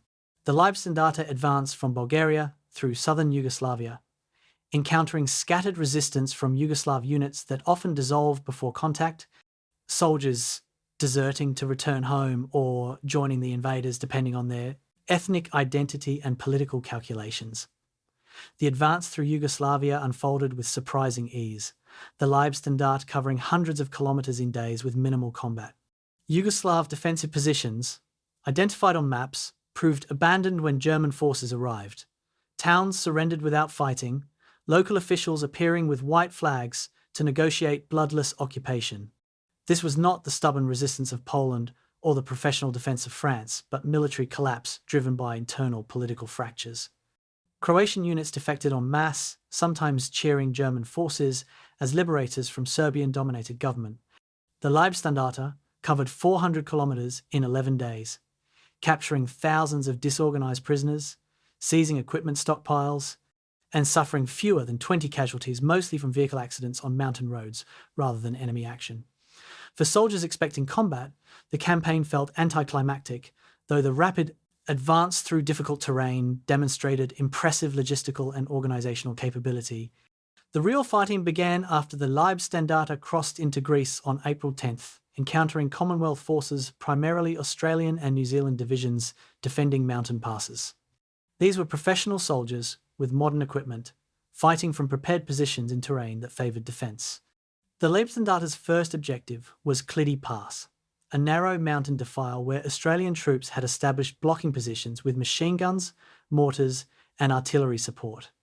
Initial attacks on April 10th failed. Leibstandarte infantry pinned down by accurate fire from positions they could not identify or suppress. This was not the rapid breakthrough of French operations, but grinding mountain warfare where defenders held every advantage. Sepp Dietrich, impatient with the stalemate, personally led a reconnaissance battalion through the pass, attempting to inspire his troops through visible leadership. The move nearly ended in disaster when Australian machine gunners opened fire at close range, killing Dietrich's driver and forcing the reconnaissance vehicles to retreat under heavy fire. The breakthrough at Klidi came through tactical adaptation rather than brute force. Leibstandarte officers identified cliff faces overlooking the Australian positions, routes that appeared impassable but might allow infantry to outflank the defensive line. On April 12th, Two Leibstandarte companies began climbing, using ropes and pitons, hauling weapons and ammunition up routes that mountain climbers would consider challenging. The climb took 6 hours, conducted partially under fire from Australian troops, who spotted the movement but could not effectively engage targets on cliff faces. By afternoon, Leibstandarte soldiers had reached positions above and behind the Australian defences, creating an impossible tactical situation for the Commonwealth troops. Rather than face encirclement, Australian commanders ordered withdrawal to secondary positions. The Klidi Pass fell to the Leibstandarte through tactical ingenuity rather than casualties, demonstrating that the unit had developed problem-solving capability beyond simple aggressive assault. The advance toward the Corinth Canal demonstrated both Leibstandarte speed and their tendency toward exaggerated claims. On April 20th, reconnaissance elements raced ahead of the main body, covering enormous distances to reach the canal before British forces could destroy the bridge. Leibstandarte reports claim they captured the bridge intact through rapid advance. Reality was more complex. German paratroopers had secured the bridge in airborne operations hours before Leibstandarte ground forces arrived. But in Nazi propaganda and internal SS accounts, the Leibstandarte received credit for the capture, building their legendary reputation through claims that Wehrmacht units disputed but could not effectively challenge. This pattern of exaggerated achievements characterized Leibstandarte operations throughout the war, genuine tactical successes embellished into propaganda victories, with Wehrmacht accomplishments appropriated or minimized to enhance SS prestige. The Greek campaign's casualties, 95 killed and 342 wounded over 3 weeks, remained modest by Eastern Front standards but revealed important patterns. Most casualties occurred during the Klidi Pass fighting, where Commonwealth troops demonstrated that professional defenders in mountain terrain could exact heavy prices from even elite attackers. The casualty distribution was not random rifle companies, and assault troops suffered disproportionately, while support units remained relatively safe. This created growing divide between combat soldiers who faced death repeatedly and support personnel who experienced war primarily through danger's proximity rather than direct exposure. Combat veterans began displaying subtle contempt for rear area soldiers, creating internal hierarchy based on risk experienced rather than rank held. This pattern intensified throughout the war, with frontline soldiers increasingly alienated from both support troops and higher headquarters staff. The conclusion of the Balkan campaign in early May 1941 coincided with authorization for the Leibstandarte's expansion to full division status. Hitler personally approved the expansion, recognizing the unit's political value and genuine military utility. The division would number approximately 10,796 men, organized with 3 infantry regiments: Artillery Regiment, Reconnaissance Battalion, Anti-Tank Battalion, Engineer Battalion, and Support Services. This represented approximately triple the strength of the original regiment, requiring massive recruitment and training programs. More significantly, it created pressure to maintain combat reputation, while integrating thousands of recruits who lacked the original Leibstandarte's intensive training and ideological indoctrination. The expansion would strain unit cohesion and dilute the elite culture that veterans considered essential to Leibstandarte identity. But it also reflected strategic reality. Germany's expanding wars required more divisions, and successful units like the Leibstandarte were expanded rather than replicated. Post-campaign rest in occupied Czechoslovakia provided brief respite before the Russian invasion. Soldiers billeted in Czech towns experienced something approaching normal life, sleeping in beds rather than vehicles, eating regular meals, receiving mail from home, even limited recreation time. Veterans of Poland, France, and now the Balkans recognized this as temporary peace, understanding that larger operations loomed. Conversations in barracks turned to speculation about where they would deploy next. Some soldiers hoped for occupation duty in France, others predicted operations in North Africa or the Middle East. A few correctly guessed Russia, but underestimated the scale of what was coming. Training continued at reduced intensity, focusing on integrating replacements and maintaining combat skills. Ideological lectures emphasized the coming struggle against Judeo-Bolshevism, preparing soldiers psychologically for the racial war that Nazi leadership planned for the East. The Balkans campaign's broader impact on the Leibstandarte's development was subtle but significant. They had demonstrated capability to conduct operations across diverse terrain, mountains, urban areas, river crossings, expanding their tactical repertoire beyond the mechanized warfare emphasized in France. They had learned that even elite troops could be stymied by prepared defences in favourable terrain, that tactical problems sometimes required ingenuity rather than aggression. They had begun developing the legendary reputation that would follow them throughout the war, though that reputation was built partially on exaggerated claims and appropriated achievements. Most significantly, they had experienced another campaign where atrocities remained limited, some prisoner executions, some rough treatment of civilians, but nothing approaching the systematic criminality of Poland. This created false impression that perhaps the worst was behind them, that the Leibstandarte could function as elite combat troops without descending into mass murder. Russia would shatter that illusion within weeks. Individual soldiers processed the Balkan experience through personal frameworks shaped by previous campaigns and ideological indoctrination. For some, the easy victory validated beliefs about German superiority and destiny to dominate inferior peoples. Others simply felt relief at surviving another campaign with minimal casualties, grateful for luck or skill that kept them alive while others died. A few recognized the campaign's fundamental pointlessness, a strategic distraction that delayed more important operations, conquered territory that provided no significant military advantage, and further stretched German forces across an expanding empire. But such strategic skepticism could not be voiced openly, particularly in the ideologically charged environment of SS units. Fritz Witt, whose battalion led the initial Yugoslav invasion, expressed private concerns in letters to his wife about the pace of expansion and the distances Germany's armies were covering. These letters suggest some Leibstandarte officers recognized gathering problems even as they followed orders and maintained public confidence. The spring of 1941 found the Leibstandarte at a crossroads, though few recognized it at the time. Behind them lay 3 successful campaigns that had expanded their reputation and validated their elite status.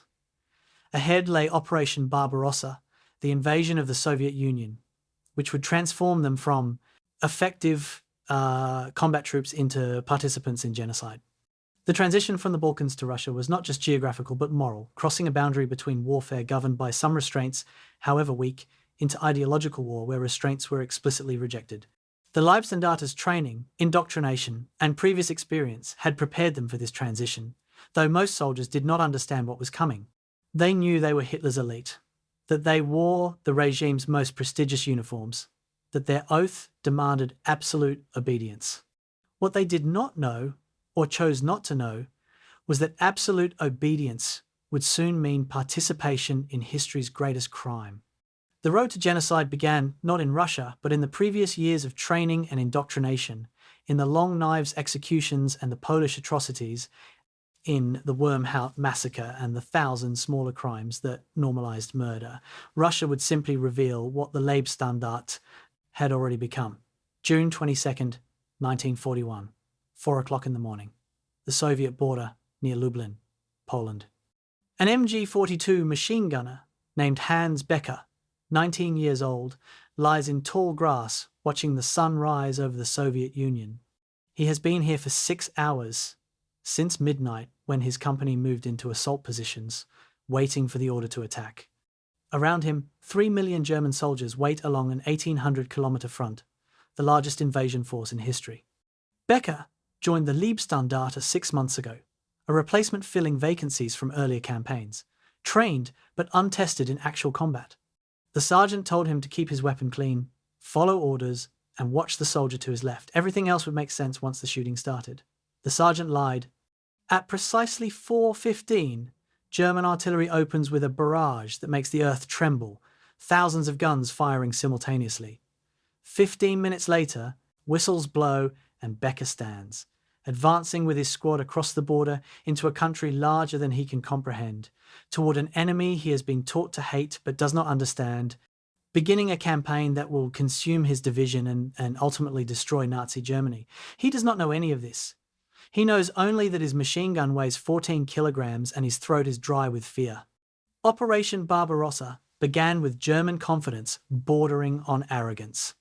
Intelligence assessments predicted Soviet military collapse within 8 to 10 weeks, arguing that Stalin's purges had destroyed the Red Army's officer corps and that Soviet equipment, organization, and morale were inferior to German standards. The Leibstandarte, attached to Army Group South's 1st Panzer Group, received objectives deep in Ukraine, Zhytomyr, Kiev, eventually the Dnieper River line. The initial advance matched predictions, covering hundreds of kilometers in days as Soviet frontier forces disintegrated under combined arms assault. Leibstandarte soldiers encountered abandoned Soviet positions, captured columns of confused prisoners, and advanced so rapidly that supply lines struggled to keep pace. This felt like Poland or France extended to continental-scale rapid breakthrough, collapsing enemy, victory through speed and shock. What soldiers did not initially recognize were warning signs that would later prove catastrophic. Soviet forces were retreating rather than surrendering in place, trading space for time rather than accepting encirclement, and conducting scorched earth destruction that would haunt German logistics throughout the campaign. The first encounter with 34 tanks near Zhytomyr on July 8th shattered German assumptions about Soviet technical inferiority. Leibstandarte anti-tank gunners fired at approaching Soviet armour with their 3.7cm pack guns, standard anti-tank weapons effective against Polish and French tanks. The shells bounced off 34 frontal armour without penetrating, creating brilliant flashes but causing no damage. The Soviet tanks continued advancing, crushing anti-tank positions under their treads, firing 76mm guns that destroyed German vehicles with single shots. Leibstandarte infantry watched in horror as weapons they trusted proved useless, as German tanks were outgunned and out-armoured, as tactical doctrine developed against weaker opponents failed against this new enemy. The action was small-scale, a dozen 34s against a Leibstandarte battalion, and German forces ultimately prevailed through superior tactics and infantry anti-tank weapons. But the psychological impact was profound. For the first time, German soldiers faced enemy equipment superior to their own, demolishing the myth of German technical supremacy that underpinned operational confidence. The Battle of Uman in early August demonstrated both the Leibstandarte's tactical effectiveness and the horrifying scale of Barbarossa's combat. First, Panzer Group's encirclement trapped over 100,000 Soviet soldiers in a pocket near Uman, creating opportunities for Wehrmacht and SS units to cut off and destroy Soviet forces before they could escape. The Leibstandarte participated in closing the pocket, fighting through desperate Soviet breakout attempts.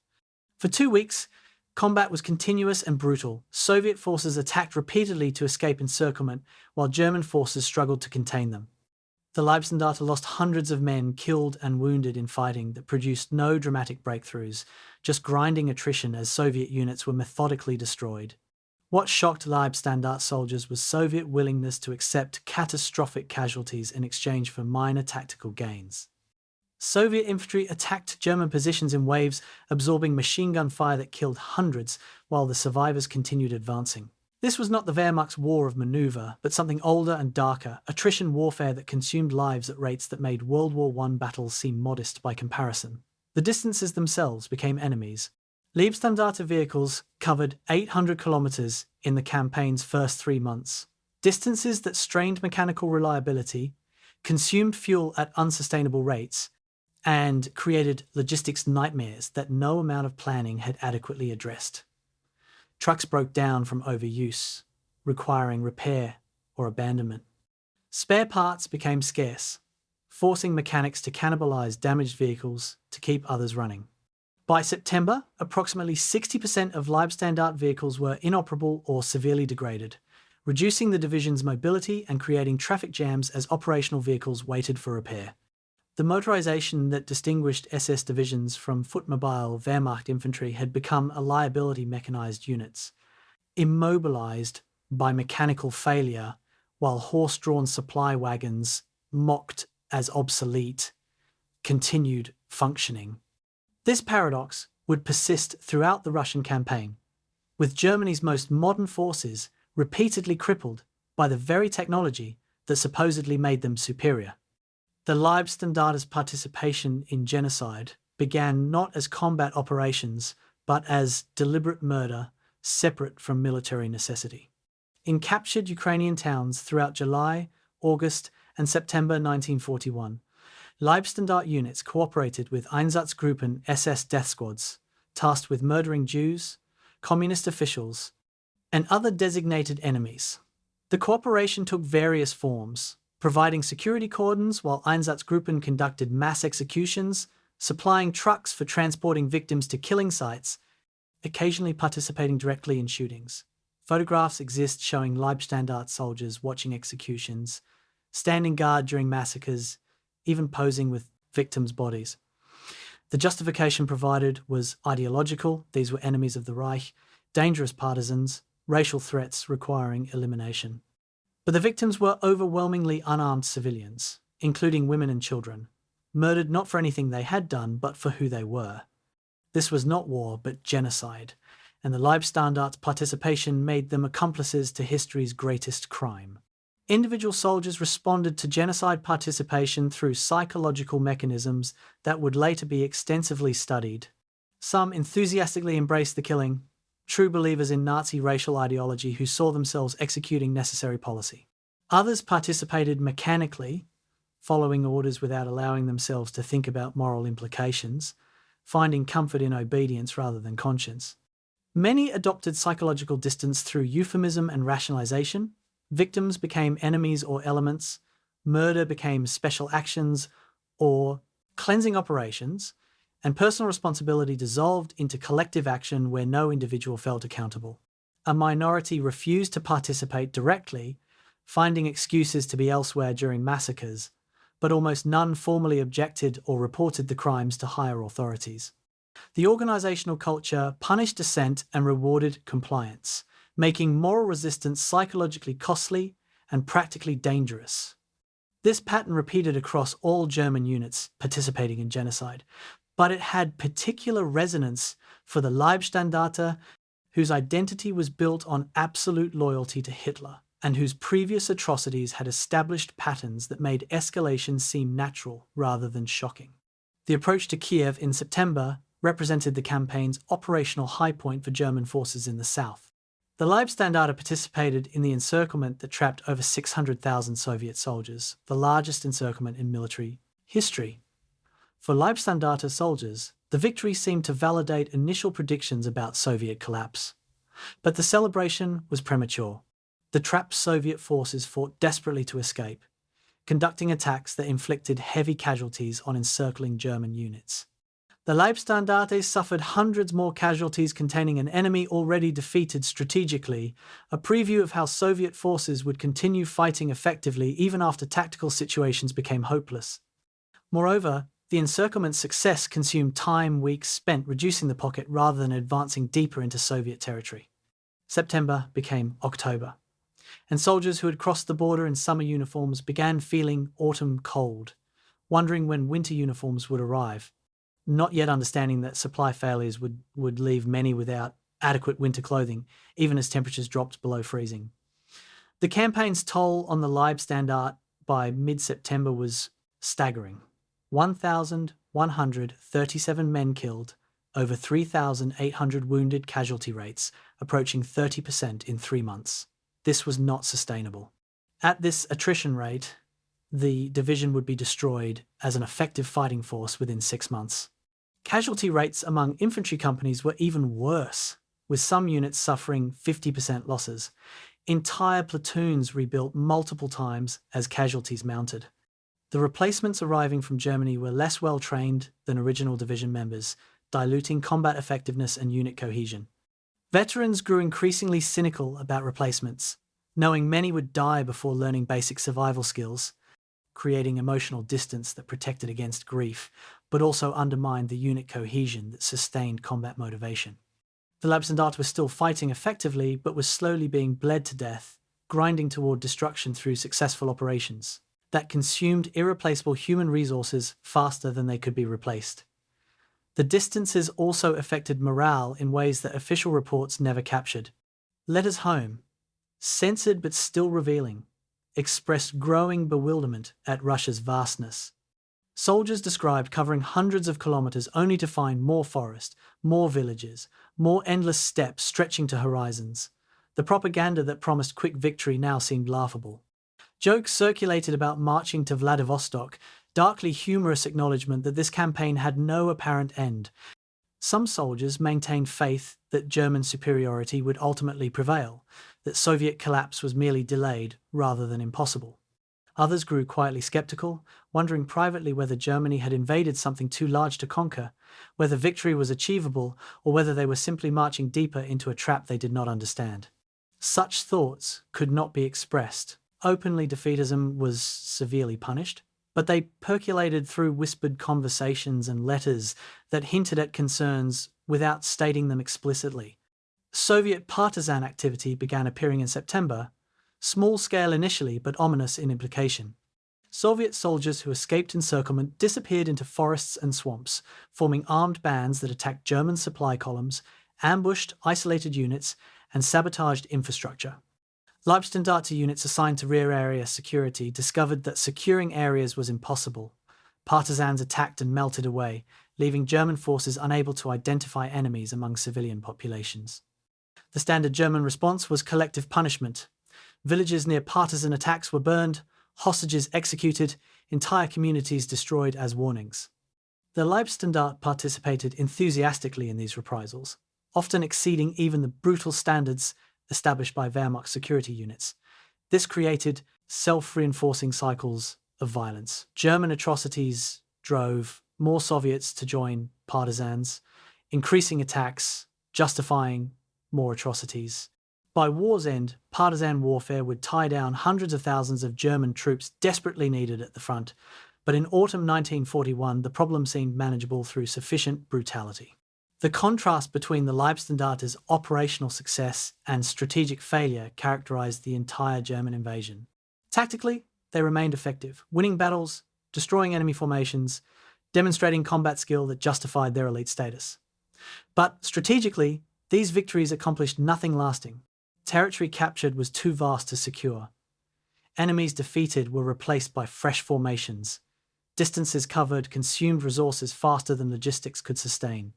By late September 1941, the Leibstandarte had advanced over 800 kilometers into the Soviet Union, helped encircle hundreds of thousands of Soviet soldiers, and suffered casualties that would have destroyed lesser units. They were simultaneously succeeding and failing, demonstrating that tactical excellence without strategic coherence produced only elaborate forms of defeat. Hans Becker, the machine gunner who crossed the border in June, was dead by September, killed by a mortar shell near Kiev, one of thousands whose individual deaths composed the larger tragedy. His replacement, another teenage recruit named Klaus, would last 6 weeks before frostbite cost him 3 toes and medical evacuation back to Germany. The machine gun itself would remain in service, passed from one gunner to another as casualties mounted, an inanimate object outliving the men who served it. November 21st, 1941. Rostov-on-Don. SS Obersturmführer Paul Werner, platoon commander, stands in a snow-filled street watching his men clear buildings of Soviet resistance. They entered this city yesterday, after weeks of grinding advance, and for a few hours it felt like victory, a major city captured, strategic objectives achieved, headlines for propaganda purposes. But Werner knows something his soldiers don't yet understand. They are overextended, undersupplied, exhausted, and winter is coming with a fury that German planning never adequately considered. Temperatures have dropped to -10 Celsius, and men are still wearing autumn uniforms because winter clothing remains somewhere in the logistics chain, stuck behind thousands of vehicles on roads turned to frozen mud. Soviet prisoners shuffle past in columns, and Werner notices they wear proper winter coats, felt boots, fur hats, equipment for conditions they knew were coming. His own men stamp their feet against the cold, wrap rags around their hands, and try to believe their commanders when told winter gear will arrive soon. It will not arrive soon. Many will be dead or crippled by frostbite before adequate clothing reaches on the front. Werner shivers and returns to his command post, wondering how long they can hold this city before the inevitable Soviet counterattack. Rostov's capture on November 21st represented the Leibstandarte's deepest penetration into Soviet territory during 1941. The city, sitting on the Don River, was strategically important as a gateway to the Caucasus oil fields and a major transportation hub. Its capture required 2 weeks of fighting through Soviet defensive positions, urban combat that consumed men and ammunition at horrifying rates. The Leibstandarte pushed forward with characteristic aggression, clearing streets building by building, losing soldiers to snipers and booby traps, gradually crushing Soviet resistance through superior tactics and firepower. When the swastika flag rose over the city centre, exhausted German soldiers celebrated briefly before collapsing into buildings for rest they desperately needed. Sepp Dietrich, commanding the division, sent triumphant reports to higher headquarters, carefully omitting details about casualties, supply shortages, and mounting frostbite cases. The victory was real, but hollow, a city captured that could not be held, an advance that had reached its culminating point without achieving strategic objectives. The Soviet counterattack began on November 27th, 6 days after Rostov's capture. Fresh Siberian divisions, equipped for winter warfare and well supplied, struck the overextended German lines with overwhelming force. These were not the disorganized Soviet units of June, but professional troops with 34 tanks, coordinated artillery support, and operational doctrine learned from 3 months of disaster.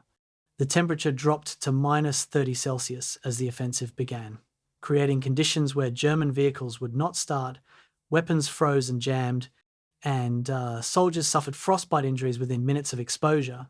The Leibstandarte found itself defending, with approximately 50% combat strength casualties, frostbite evacuations, and equipment failures having reduced each company to half its authorized men and vehicles. The Soviet attack did not attempt to bypass strong points, but simply crushed them through massed firepower and numerical superiority. German defensive positions that would have held in France crumbled in hours when defenders were too cold to aim properly and too exhausted to maintain alertness. Sepp Dietrich faced a decision no German commander wanted to make: hold Rostov and risk encirclement and destruction, or retreat without permission and face Hitler's wrath. Wehrmacht doctrine allowed tactical withdrawals when operational necessity demanded, but the Leibstandarte answered to SS command structure, ultimately to Hitler personally, and the Führer had issued explicit orders prohibiting retreat. Dietrich chose survival over obedience. On November 29th, he ordered the Leibstandarte to withdraw from Rostov, abandoning the city they had bled to capture.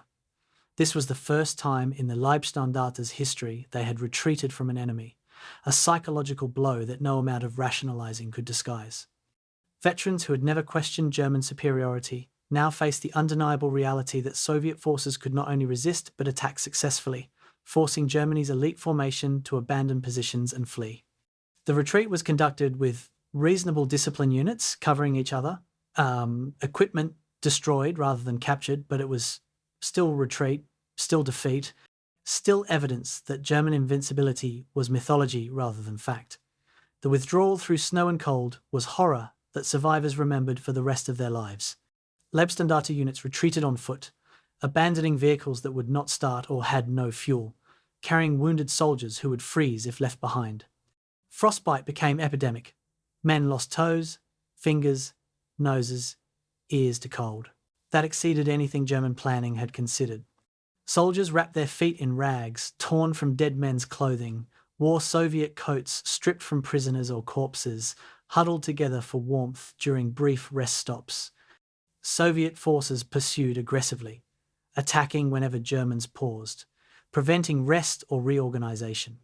The withdrawal covered over 100 kilometers in temperatures that regularly dropped below -35°C, with soldiers marching through snowstorms that reduced visibility to meters, following the men in front through white emptiness that seemed to have no end. Some soldiers simply stopped walking, sat in the snow, and waited to freeze, a form of suicide that required no conscious decision, just cessation of will. Hitler's response to Dietrich's unauthorized retreat was characteristically contradictory. The Führer summoned Dietrich to Berlin, intending to court-martial him for disobedience. But after a personal meeting where Dietrich explained the tactical situation and the division's casualties, Hitler forgave him, recognizing that punishing his personal bodyguard's commander would create problems larger than the offense. Instead, Hitler issued orders prohibiting future retreats, creating operational inflexibility that would later prove catastrophic. Wehrmacht commanders watched this episode with bitter amusement. Dietrich violated orders and received forgiveness because of his personal relationship with Hitler, while army generals who made similar tactical decisions faced relief of command. The incident reinforced perceptions that SS units operated under different rules, that political loyalty trumped military competence, and that the Führer's favourites received protection that professional soldiers could not expect. These perceptions were entirely accurate. The division's condition by mid-December 1941 was catastrophic. 394 killed in the Rostov fighting and retreat, 1,200 wounded, and over 800 severe frostbite cases, requiring medical evacuation, approximately 25% total casualties in 3 weeks. Equipment losses were equally severe, 150 vehicles destroyed or abandoned, most heavy weapons lost, winter clothing still not distributed to surviving troops. The Leibstandarte as an effective combat formation had essentially ceased to exist, reduced to battalion-strength remnants holding defensive positions near Taganrog and desperately trying to prevent further Soviet advances. Replacements were promised but would require months to arrive and integrate. The division that crossed the Soviet border in June with 10,000 combat troops now fielded fewer than 5,000 effective soldiers, and many of those were partially disabled by frostbite, exhaustion, or minor wounds that would have justified evacuation in earlier campaigns but now couldn't be spared from the line. The psychological impact of the winter crisis exceeded its tactical significance. Leibstandarte soldiers had believed themselves superior to ordinary troops, elite warriors whose training and ideology guaranteed victory. Rostov demolished that belief. They had retreated, defeated not primarily by enemy action, but by weather and logistics mundane failures that suggested German preparation had been catastrophically inadequate. The propaganda about German superiority and Soviet inferiority now seemed like cruel jokes told by leaders who did not understand reality. Trust in higher command eroded, with soldiers recognizing that their commanders had sent them into Russia without adequate equipment, realistic logistics planning, or honest assessment of enemy capabilities. This erosion of trust never produced mutiny, organizational culture, and fear of punishment maintained discipline, but it created cynicism that would persist throughout the war, a private understanding among combat troops that their leaders were either incompetent or dishonest, and possibly both. Individual survival stories from the winter revealed both human resilience and moral collapse under extreme stress. Soldiers who would have died protecting wounded comrades in France now abandoned injured men because carrying them meant freezing themselves. Men stole food from each other, hoarded supplies, lied about equipment status to avoid dangerous assignments. The unit cohesion that sustained combat effectiveness frayed under conditions where survival required selfishness. Yet paradoxically, many soldiers also demonstrated extraordinary courage and self-sacrifice, medics treating wounded despite frostbitten hands, platoon leaders staying alert on watch despite exhaustion, soldiers sharing their last food with weaker comrades. This contradictory behaviour, sometimes selfless, sometimes sociopathic, reflected the fact that humans under extreme stress do not become consistently noble or consistently base, but oscillate between extremes, depending on immediate circumstances and personal character. The Leibstandarte in winter 1941 contained both heroes and criminals, sometimes the same individuals in different moments. The relief of finally receiving winter clothing in January 1942 came too late for hundreds of soldiers already crippled by frostbite. The winter coats, felt boots, and fur hats that arrived in early 1942 were exactly what should have been issued in October. Soldiers who received them felt simultaneous relief and rage. Relief at finally having proper equipment, rage at the incompetence or indifference that caused months of preventable suffering. Many wounded soldiers evacuated to Germany required amputations, toes, fingers, entire feet or hands destroyed by frostbite that would have been prevented by adequate clothing. These casualties did not appear in combat loss statistics but represented permanent disability caused directly by supply failures. Some amputees would eventually return to combat in support roles. Most were medically discharged. Their military careers ended not by enemy action but by bureaucratic failure. The irony was bitter and not lost on the soldiers who survived intact. They had been defeated as much by German logistics as by Soviet arms. The winter of 1941-42 transformed the Leibstandarte from confident elite troops to survivors of catastrophe who understood that victory was no longer assured, or perhaps even possible. They had crossed an invisible threshold from offensive to defensive war, from advancing armies to embattled forces struggling to maintain positions. The strategic initiative had passed to the Soviet Union, which had absorbed catastrophic losses but remained a functioning military power, while Germany had expended irreplaceable resources for gains that could not be sustained. The Leibstandarte would recover, receive replacements, rebuild its strength, and return to offensive operations in 1942. But the soldiers who survived the winter carried knowledge that could not be erased.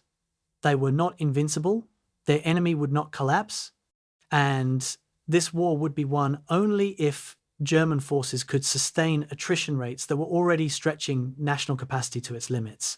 Paul Werner, the platoon commander who watched his men enter Rostov, survived the winter with 9 of his original 40 soldiers. The others were dead, permanently disabled, or posted missing, a category that usually meant dead but without recovered bodies. Werner received a replacement platoon in February, trained them through spring, and led them back into combat in summer 1942. None of the replacements lasted 3 months. Werner himself died at Kursk in July 1943, shot through the chest during an attack that gained 200 meters of meaningless terrain. The machine gun from his platoon survived him, passed to another unit, continuing to function long after the men who served it had been consumed. February 1942. A rail yard in Normandy, France. SS Hauptsturmführer Michael Scholz, maintenance officer, watches trains arrive carrying the remnants of the Leibstandarte division, returning from the Russian nightmare. Men descend from boxcars moving like old people, though most are under 25. Stiff, slow, damaged. Many still wrap their feet in rags because frostbite destroyed their toes, and regulation boots no longer fit. Some are missing fingers, ears, noses, pieces of themselves surrendered to Russian cold. Their uniforms are mismatched collections of German, Soviet, and improvised clothing, more like scarecrows than elite soldiers. Scholz had spent the winter in France organising the division's rebuilding, requisitioning equipment, preparing facilities, and coordinating with SS training establishments. He knew casualties had been severe, but seeing the broken men emerging from trains drives home the magnitude of what happened. This is not a division, but fragments of one. Survivors who should be grateful to be alive but look more traumatized than relieved. His mission is to rebuild these fragments into the fighting force that crossed into Russia 9 months ago. Looking at the hollow-eyed veterans, Scholz wonders if that's even possible. The decision to withdraw the Leibstandarte from Russia for rebuilding reflected both their value to the regime and their catastrophic condition. By January 1942, the division could barely field battalion-strength combat power, with most units at 25 to 30% authorised strength. Hitler personally ordered the withdrawal, recognising that the Leibstandarte's propaganda value required restoring them to effectiveness. The division travelled by rail to Normandy, selected for its distance from active fighting, mild climate compared to Russia, and proximity to SS training facilities and equipment depots. The rebuilding program would require 6 months, transforming the shattered infantry division into a Panzer Grenadier division with attached tank battalion, upgrading their capabilities while replacing losses. This represented enormous resource investment in a single division, creating resentment from Wehrmacht units that received minimal replacements while SS formations enjoyed priority. But for the Nazi regime, the Leibstandarte was not just another division but a symbol whose destruction would constitute ideological defeat as serious as military loss. Replacement troops began arriving in March, filling the vast gaps in the division's ranks. The new soldiers differed significantly from the original Leibstandarte volunteers. Height requirements had been progressively relaxed, racial purity standards somewhat loosened, age ranges expanded. Many were 17 or 18 years old. Hitler Youth members who had absorbed Nazi ideology from childhood and volunteered eagerly for SS service. Others were conscripts assigned to the Waffen-SS as Germany's personnel needs exceeded volunteer availability.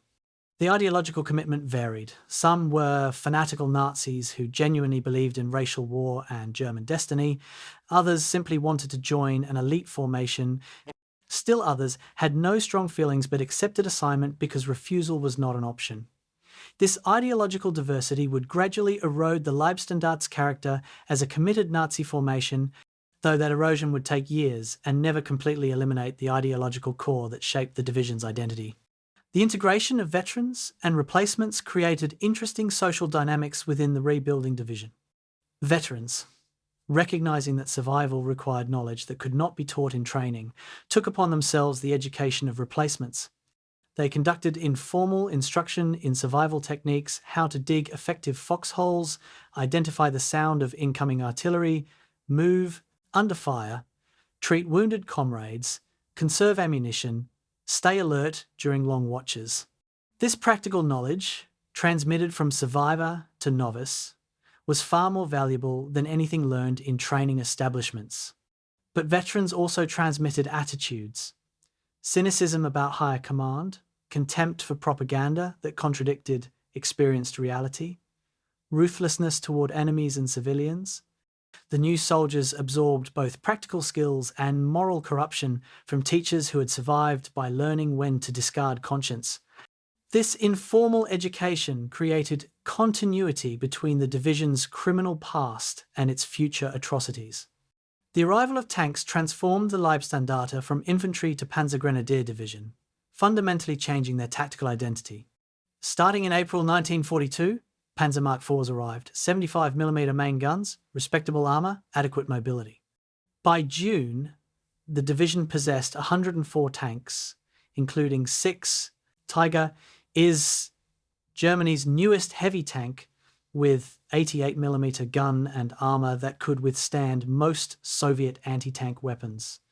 The Tigers were prestigious machines, symbols of German technical prowess, and their assignment to the Leibstandarte reflected both political favouritism and recognition that elite formations required elite equipment. But tanks also meant new training requirements, crew coordination, mechanical maintenance, tactical employment. Infantry soldiers had to learn how to work with tanks rather than simply following behind them. This created temporary confusion and friction, but ultimately produced a more capable combined arms force that could integrate infantry, armour, artillery, and engineers more effectively than the purely infantry division that had entered Russia. Kurt Meyer emerged as a central figure during the rebuilding period, demonstrating the leadership capabilities that would later make him division commander. Now, SS Sturmbannführer, commanding a battalion. Meyer emphasized aggressive tactics and rapid exploitation of breakthroughs, the Panzer wedge doctrine that German armor theorists had developed but few units executed well. Meyer's training exercises emphasized speed over caution, shock over attrition, maintaining momentum even at risk of overextension. His methods produced higher training casualties than Wehrmacht standards permitted, but they also created units capable of executing the lightning attacks that characterized German armor doctrine at its best. Meyer's personality, charismatic, profane, demanding, personally brave, earned loyalty from subordinates who would follow him into extraordinarily dangerous situations.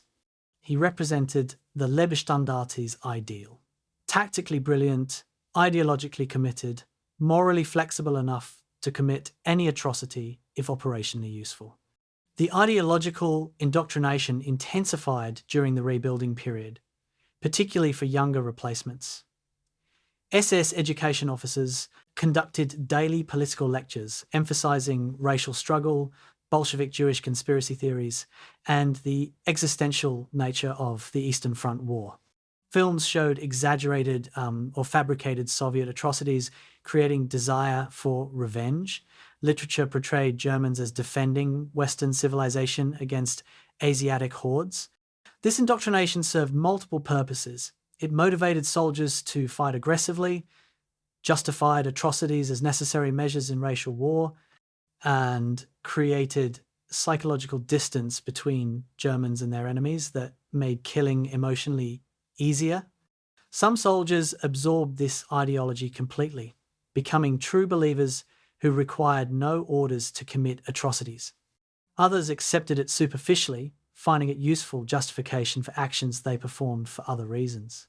A minority privately rejected the ideology but outwardly conformed, recognizing that dissent was dangerous and ultimately futile. All was shaped by constant immersion in propaganda that normalized violence and dehumanized enemies. The 6-month rebuilding period allowed for tactical and doctrinal improvements based on Russian campaign lessons. The division adopted new radio procedures that maintained communication under stress, developed better coordination protocols between infantry and armour, improved supply distribution systems, and revised tactical manuals to reflect actual combat experience rather than peacetime theory. These changes made the rebuilt Leibstandarte significantly more effective than the division that entered Russia. But the improvements were tactical rather than strategic. Better, small unit operations could not compensate for Germany's fundamental strategic problems, including manpower shortages, industrial inferiority to Allied coalition, and inability to achieve decisive victory despite tactical successes. The Leibstandarte was being transformed into a more lethal instrument for prosecuting an ultimately unwinnable war. By June 1942, the Leibstandarte had reached full strength, 21,000 men, fully equipped, trained, and eager to return to combat. The transformation was remarkable. The shattered remnants that arrived in February had been rebuilt into what was arguably Germany's most capable division. Equipment levels exceeded Wehrmacht standards, training had been intensive and comprehensive, morale appeared high despite veterans' private cynicism. Final readiness inspections in June showed a division that met or exceeded every operational metric. SS leadership was satisfied, having demonstrated their ability to rebuild elite formations. Wehrmacht observers remained skeptical, noting that equipment and training meant nothing until tested in actual combat, that Russia had a way of destroying even the best units, and that rebuilding divisions required resources that Germany was running short of as the war expanded. Both perspectives contained truth. The Leibstandarte was indeed a formidable combat formation, but formidable divisions could still be destroyed if employed in strategically hopeless situations. The division's departure for Russia in late June 1942 began another cycle of advance, attrition, temporary victory, and eventual crisis. Soldiers who had survived the previous winter understood what was coming better than replacements who saw only the adventure and glory. Veterans packed extra clothing, hoarded supplies, maintained equipment obsessively, and said private goodbyes that acknowledged they might not return. Replacements treated deployment as exciting opportunity, eager to prove themselves, confident in German superiority. This divide between realistic veterans and naive replacements characterized all combat units, but was particularly sharp in formations like the Leibstandarte, where casualty rates were extraordinarily high. Train cars carrying the division east past trains carrying wounded west, a constant circulation of men from Germany to Russia, to hospital and back, a human conveyor belt feeding the Eastern Front's insatiable appetite for soldiers. Michael Schultz, the maintenance officer who watched broken men arrive in February, now watched fully equipped troops depart in June. He had succeeded in his rebuilding mission but felt no satisfaction, knowing that most of these men would be dead or wounded within a year, and the cycle would begin again. This time he would be going with them. His bureaucratic safety had ended with the completion of rebuilding, and he would now serve as battalion operations officer, trading paperwork for combat. He died in March 1943 near Kharkov, killed by a Soviet artillery shell that left no identifiable remains.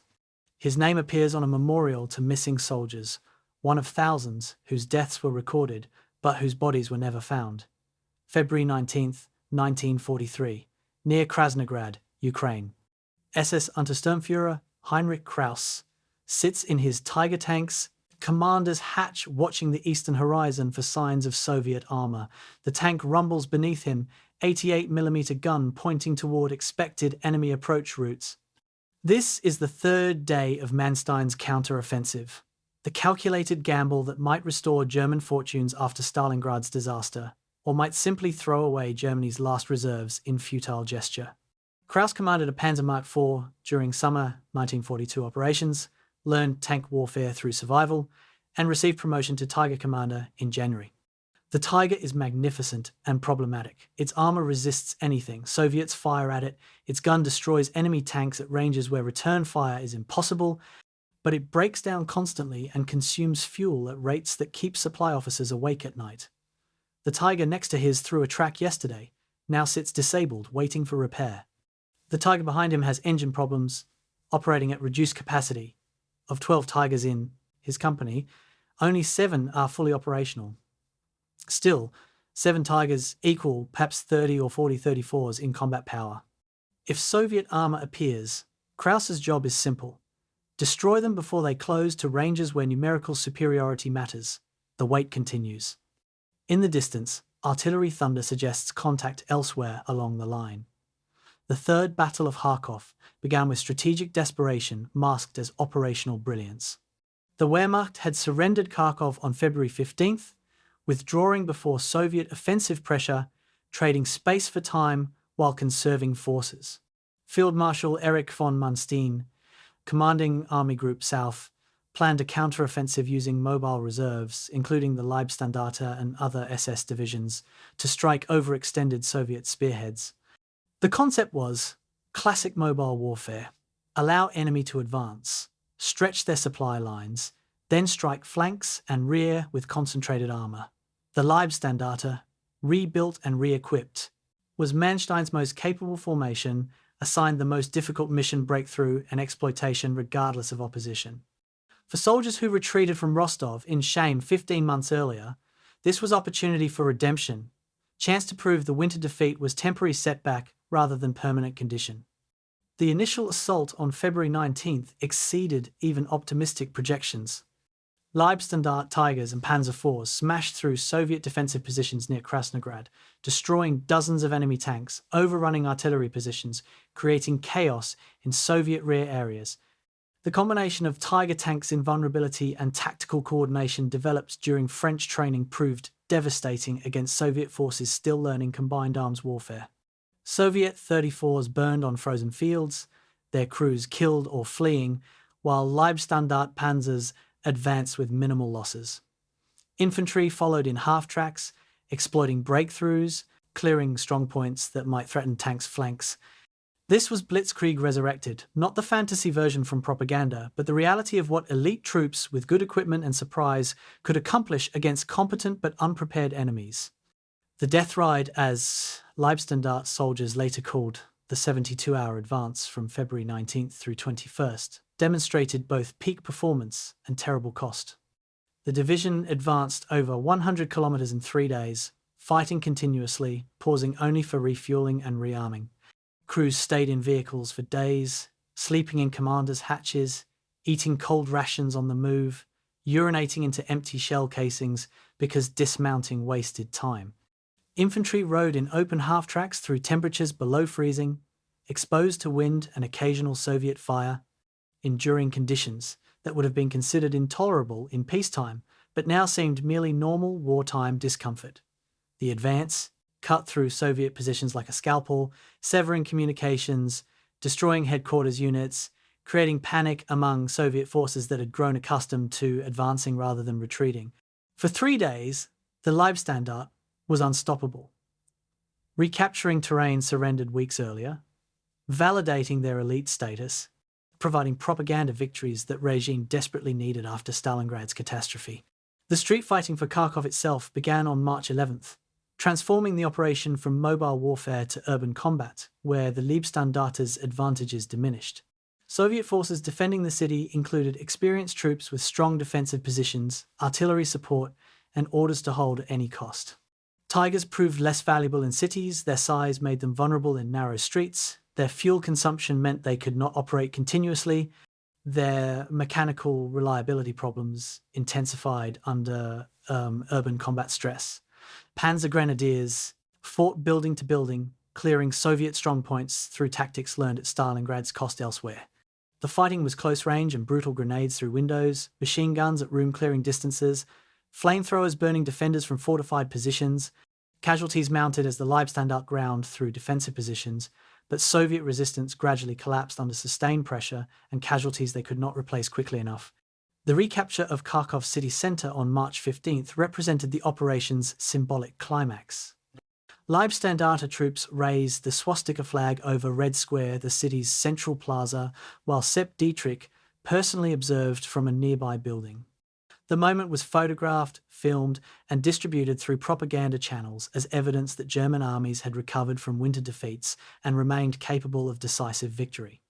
Hitler was delighted, praising the Leibstandarte as exemplars of National Socialist fighting spirit. Wehrmacht generals were more measured, recognizing the operation's tactical brilliance but noting its limited strategic impact. Kharkov was recaptured, but German forces remained weaker than before the winter campaign. Soviet reserves remained vast, and the temporary victory could not change fundamental strategic realities.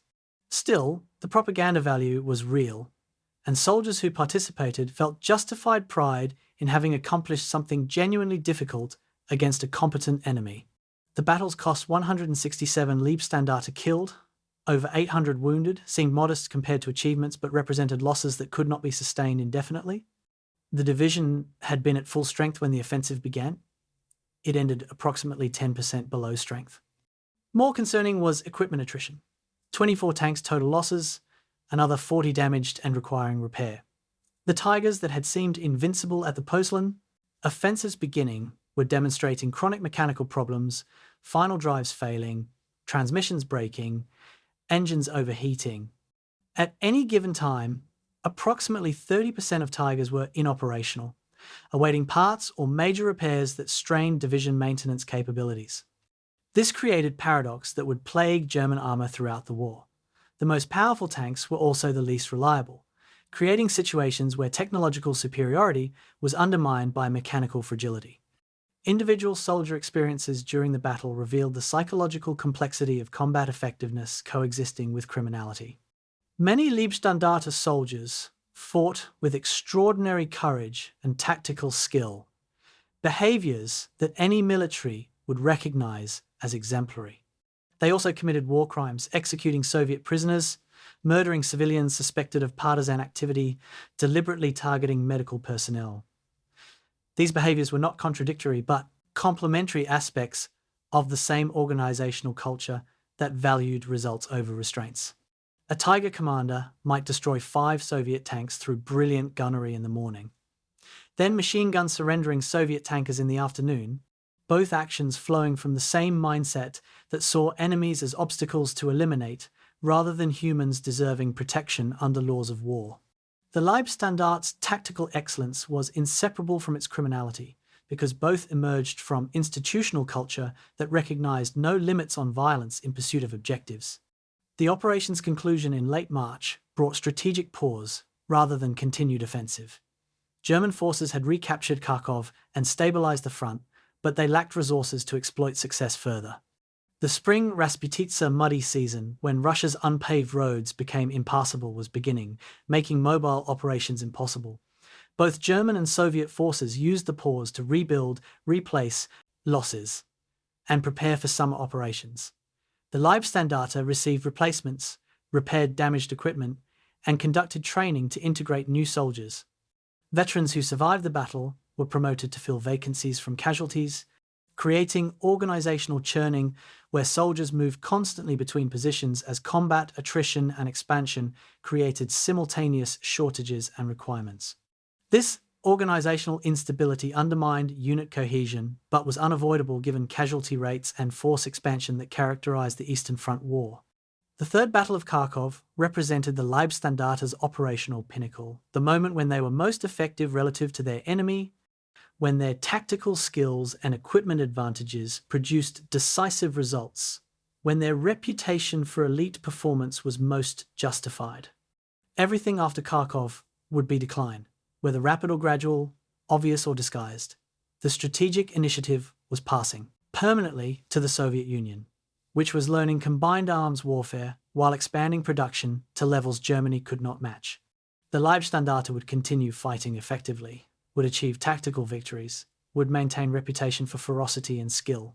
But they would never again operate from strategic advantage, never again face enemies less competent than themselves, never again achieve victories that changed campaign trajectories rather than merely delaying defeat.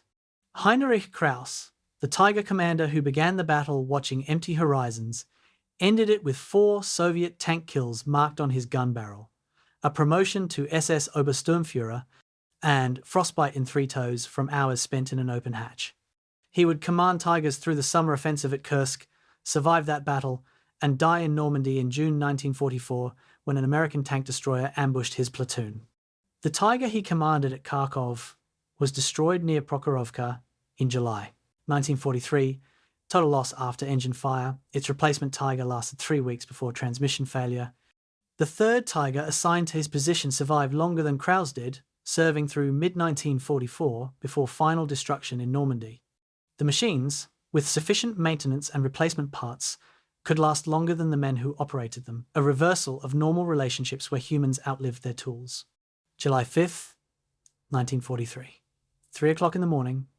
SS Standartenführer Joachim Paper, 38 years old, regimental commander, stands outside his command half-track near Belgorod, watching the sky lighten with false dawn.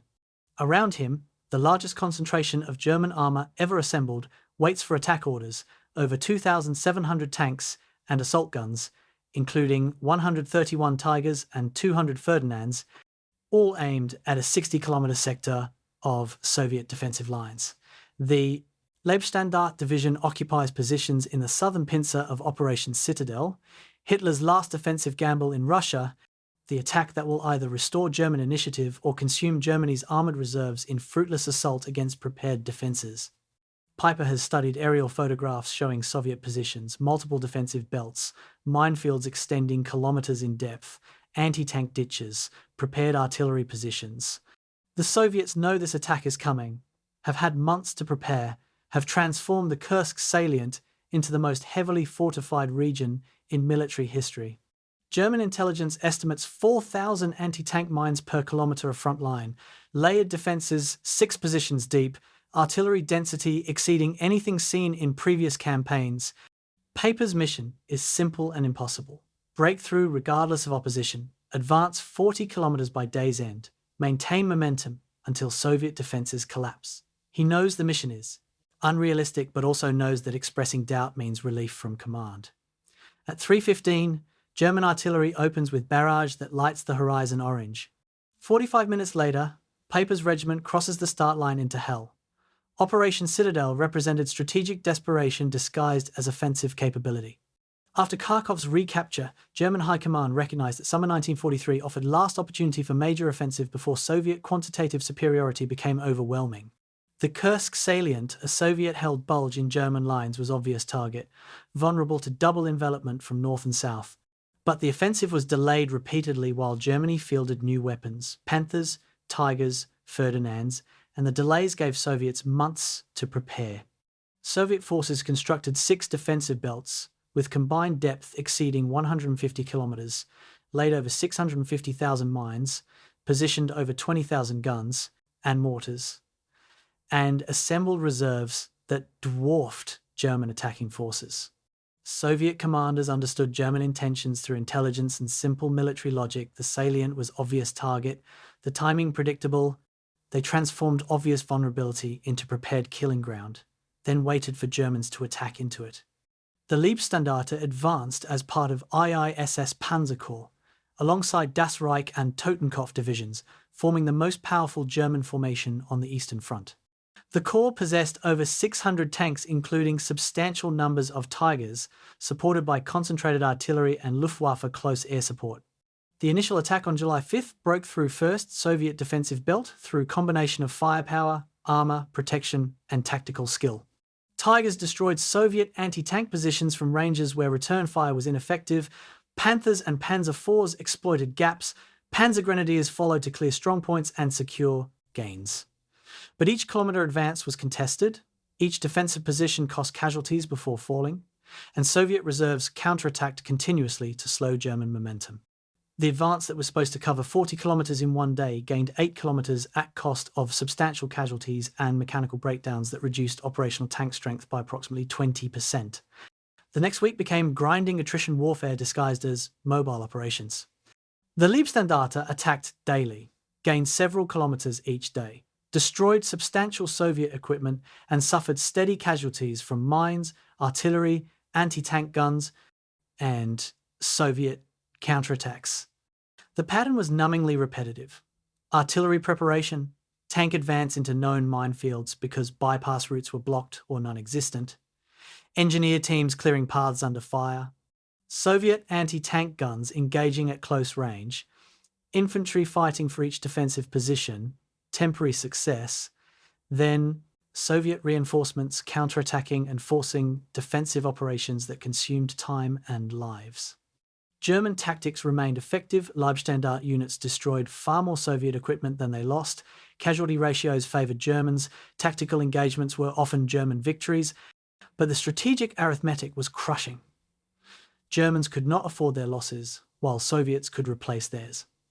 German advance consumed irreplaceable resources for gains that had no strategic value, and time worked entirely in Soviet favour.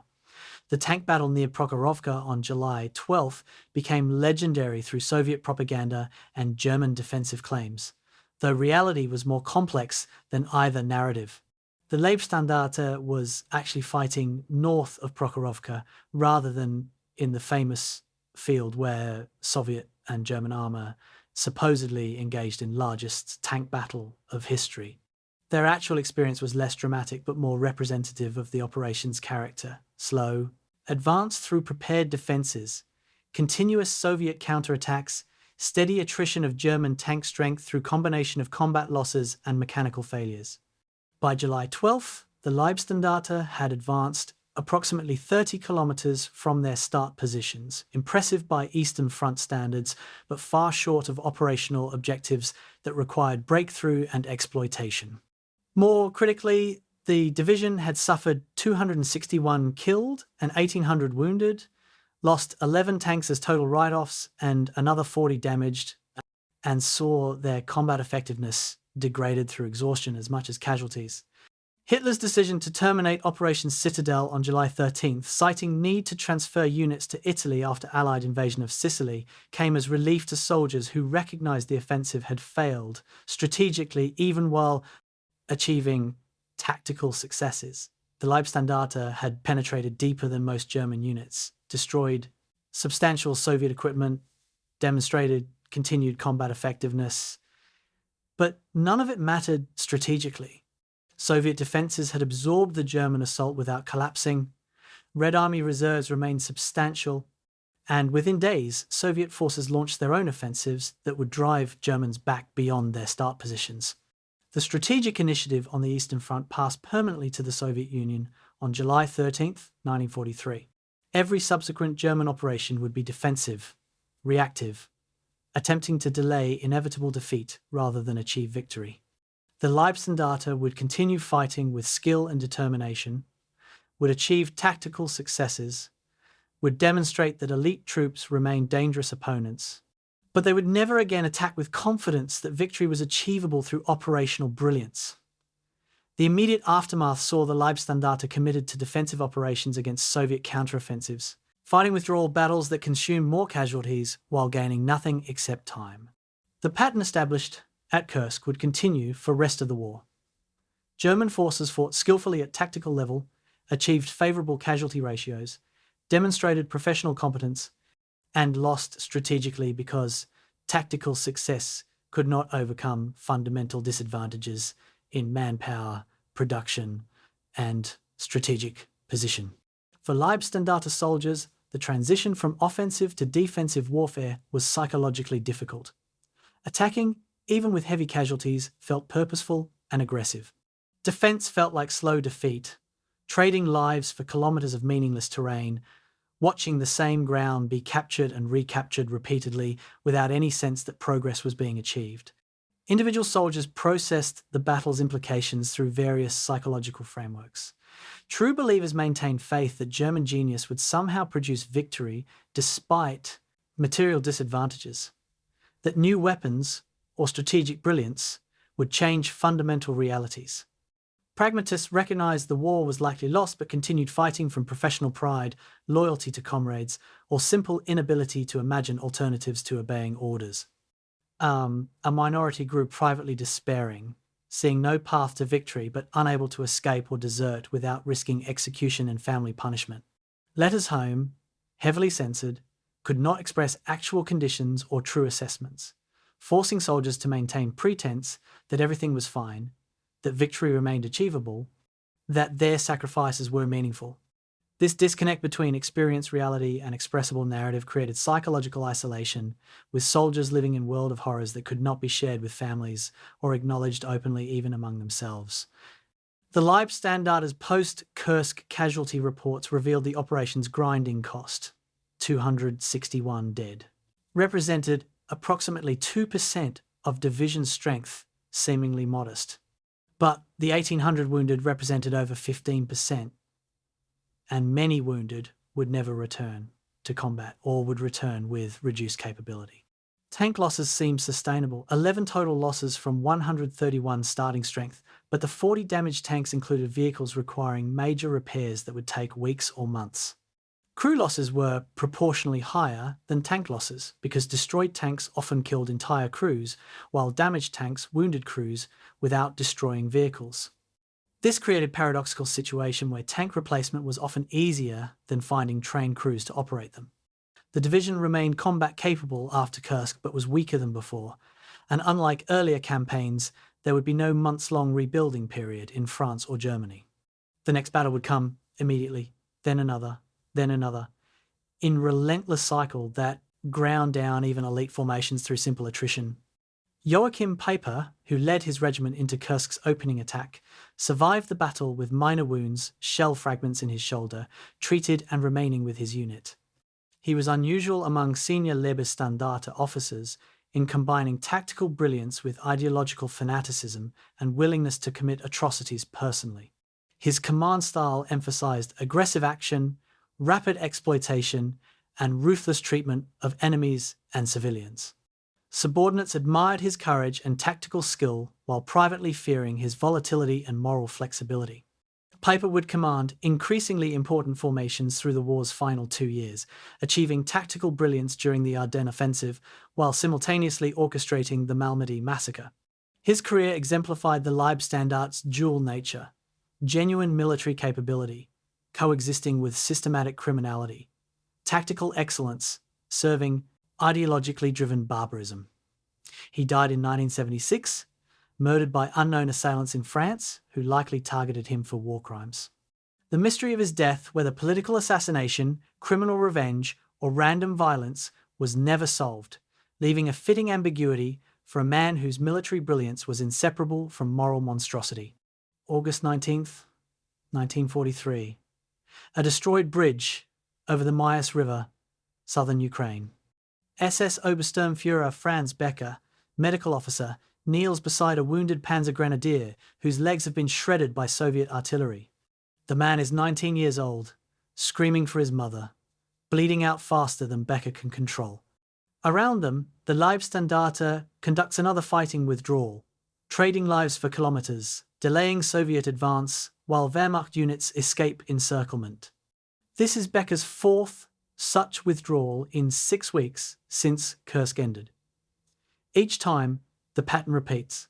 Establish defensive positions, fight until Soviet pressure becomes overwhelming, retreat to the next river or ridgeline, repeat until exhaustion makes the process mechanical rather than conscious. The retreat from Kursk to the Dnieper River consumed the late summer and autumn of 1943, covering over 500 kilometers through continuous combat.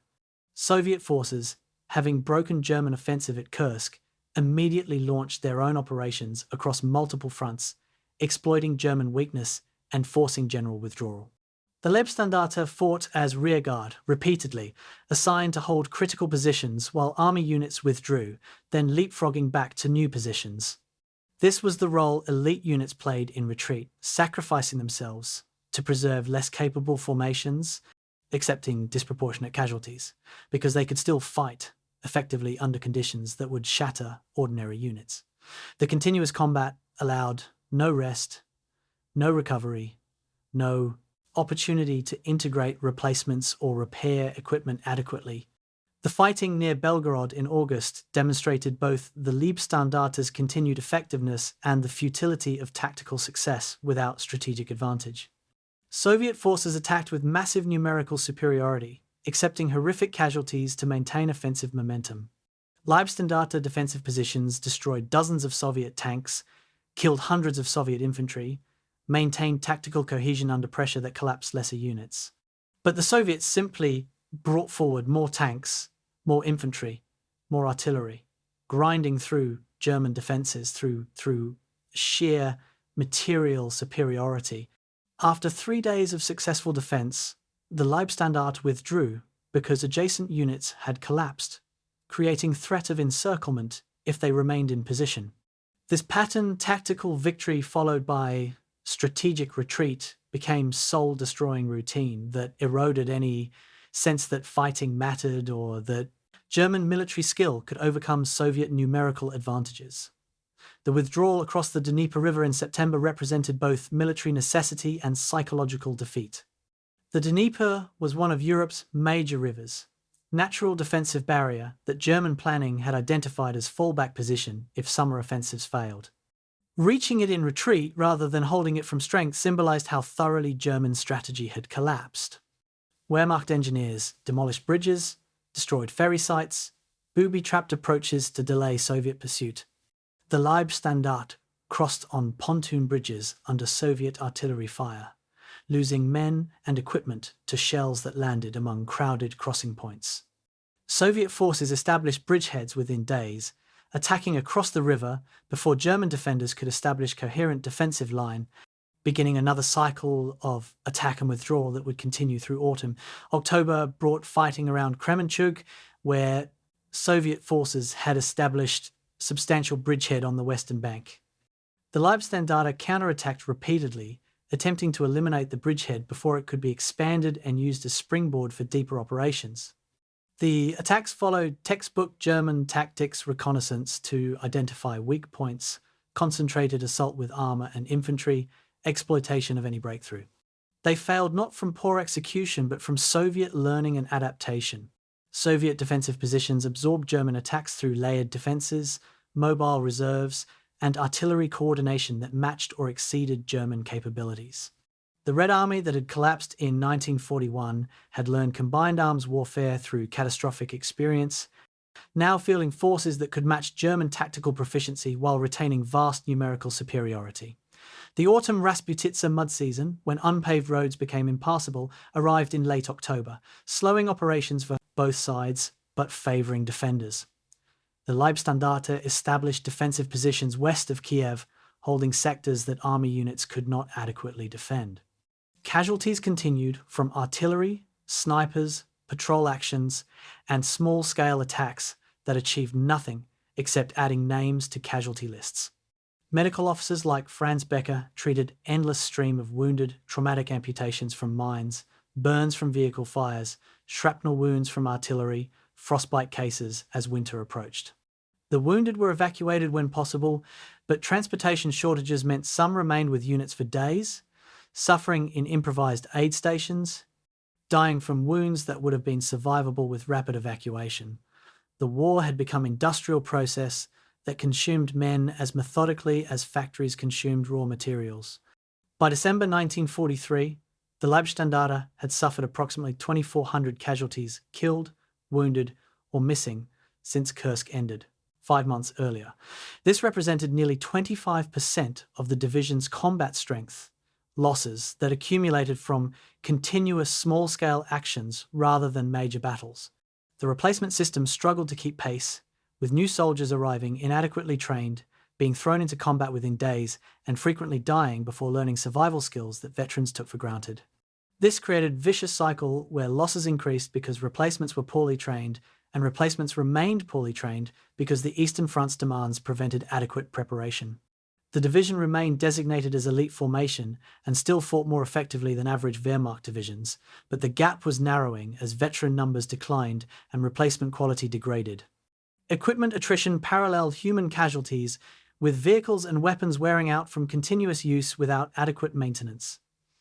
Tanks required major overhauls after certain operational hours, but the tactical situation rarely allowed extended maintenance periods. Crews performed field repairs, jury-rig solutions to mechanical problems, and operated vehicles that should have been deadlined for safety reasons. This degraded both performance and reliability. Tanks broke down during attacks, weapons jammed at critical moments, vehicles caught fire from mechanical failures rather than enemy action. The Leibstandarte's equipment readiness rates by December 1943 showed only 60% of vehicles operational, with the remainder awaiting parts, repairs, or replacement. The division that had arrived at Kursk with 131 tanks, fielded approximately 70 operational tanks by year's end. The difference composed of combat losses, mechanical failures, and cannibalization of damaged vehicles to keep others running. Morale among combat troops oscillated between grim determination and exhausted apathy. Soldiers continued, performing duties, because alternatives, desertion, surrender, refusing orders meant death or worse. Unit cohesion remained surprisingly strong despite continuous casualties, with survivors bonding over shared suffering and collective survival. But the ideological fervour that characterised the original Leibstandarte had largely evaporated among frontline troops, replaced by cynical professionalism that found purpose in immediate tactical objectives rather than grand strategic visions. Letters home, when soldiers had energy to write them, described exhaustion, cold, hunger, and desperate desire for leave, rather than expressing confidence in victory or enthusiasm for continued fighting. Censors removed explicit defeatism but could not hide the emotional depletion that permeated correspondence from combat troops who had endured too much for too long. The partisan problem intensified as German forces retreated, with Soviet irregular forces operating increasingly effectively in German rear areas. Leibstandarte units assigned to anti-partisan operations conducted sweeps through villages suspected of supporting guerrillas, usually destroying the villages and executing civilians without meaningful investigation into actual partisan connections. These operations were criminally disproportionate responses that violated any reasonable interpretation of military necessity, but they had become routine collective punishment as standard procedure, atrocity as policy. Some soldiers participated enthusiastically, others mechanically, a few reluctantly, but virtually none refused or reported the crimes. The organisational culture punished conscience more severely than it punished atrocity, creating conditions where murder was safer than mercy. Franz Becker, the medical officer treating wounded during the withdrawal, survived 1943 but was killed in January 1944 when Soviet artillery struck his aid station. He had treated approximately 3,000 wounded soldiers during his 18 months on the Eastern Front, saving many through skill and improvisation, watching many others die from wounds or inadequate medical supplies. His death was random rather than heroic, wrong place when shells landed, no time for treatment or evacuation, death essentially instantaneous. His replacement arrived 3 days later, a 22-year-old doctor, fresh from medical school, trained in peacetime standards that had no relevance to field conditions. The new doctor lasted 5 weeks before nervous breakdown required his evacuation. The position's third occupant, an older physician recalled from retirement, managed to serve through spring before dying from typhus contracted from patients. The Eastern Front consumed medical officers as efficiently as it consumed combat soldiers, grinding through trained professionals who could not be replaced adequately because no training system could produce doctors fast enough to match casualty rates. July 27th, 1943. A train platform in Innsbruck, Austria. SS Sturmbannführer Wolfgang Dietrich, battalion commander, watches his troops board trains heading south toward Italy. The orders came suddenly, elements of the Leibstandarte being rushed to northern Italy following Mussolini's overthrow and arrest. Hitler fears Italy will switch sides, requiring German forces to secure the country before former allies become active enemies. Dietrich's battalion numbers approximately 800 men, exhausted from Kursk fighting, desperately needing rest but instead being thrust into new theatre with unclear mission and potential enemies on all sides. The deployment of Leibstandarte units to Italy in summer 1943 reflected Hitler's paranoia about Allied reliability and his determination to control Italian territory regardless of Rome's political decisions. Approximately half the division, roughly 8,000 men, deployed to northern Italy, while the remainder continued fighting in Ukraine. The split deployment reduced effectiveness in both theatres but satisfied Hitler's need to position absolutely reliable SS troops where political considerations mattered as much as military capability. Wehrmacht units could be trusted to fight external enemies, but Hitler believed only SS formations would reliably suppress potential Italian opposition and secure territory against both Allied invasion and Italian betrayal. This reflected both his accurate understanding that the Leibstandarte would commit any atrocity he ordered and his growing distrust of Wehrmacht loyalty. The Leibstandarte's arrival in Italy created immediate tension with Italian military units that had been fighting alongside Germans but now faced uncertain futures. Italian soldiers watched SS troops with suspicion and fear, recognizing that these were not normal military forces but political enforcers whose presence suggested German distrust.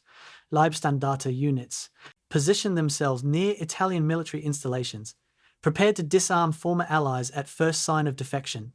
The atmosphere resembled occupation more than alliance, with German troops treating Italian territory as conquered rather than friendly.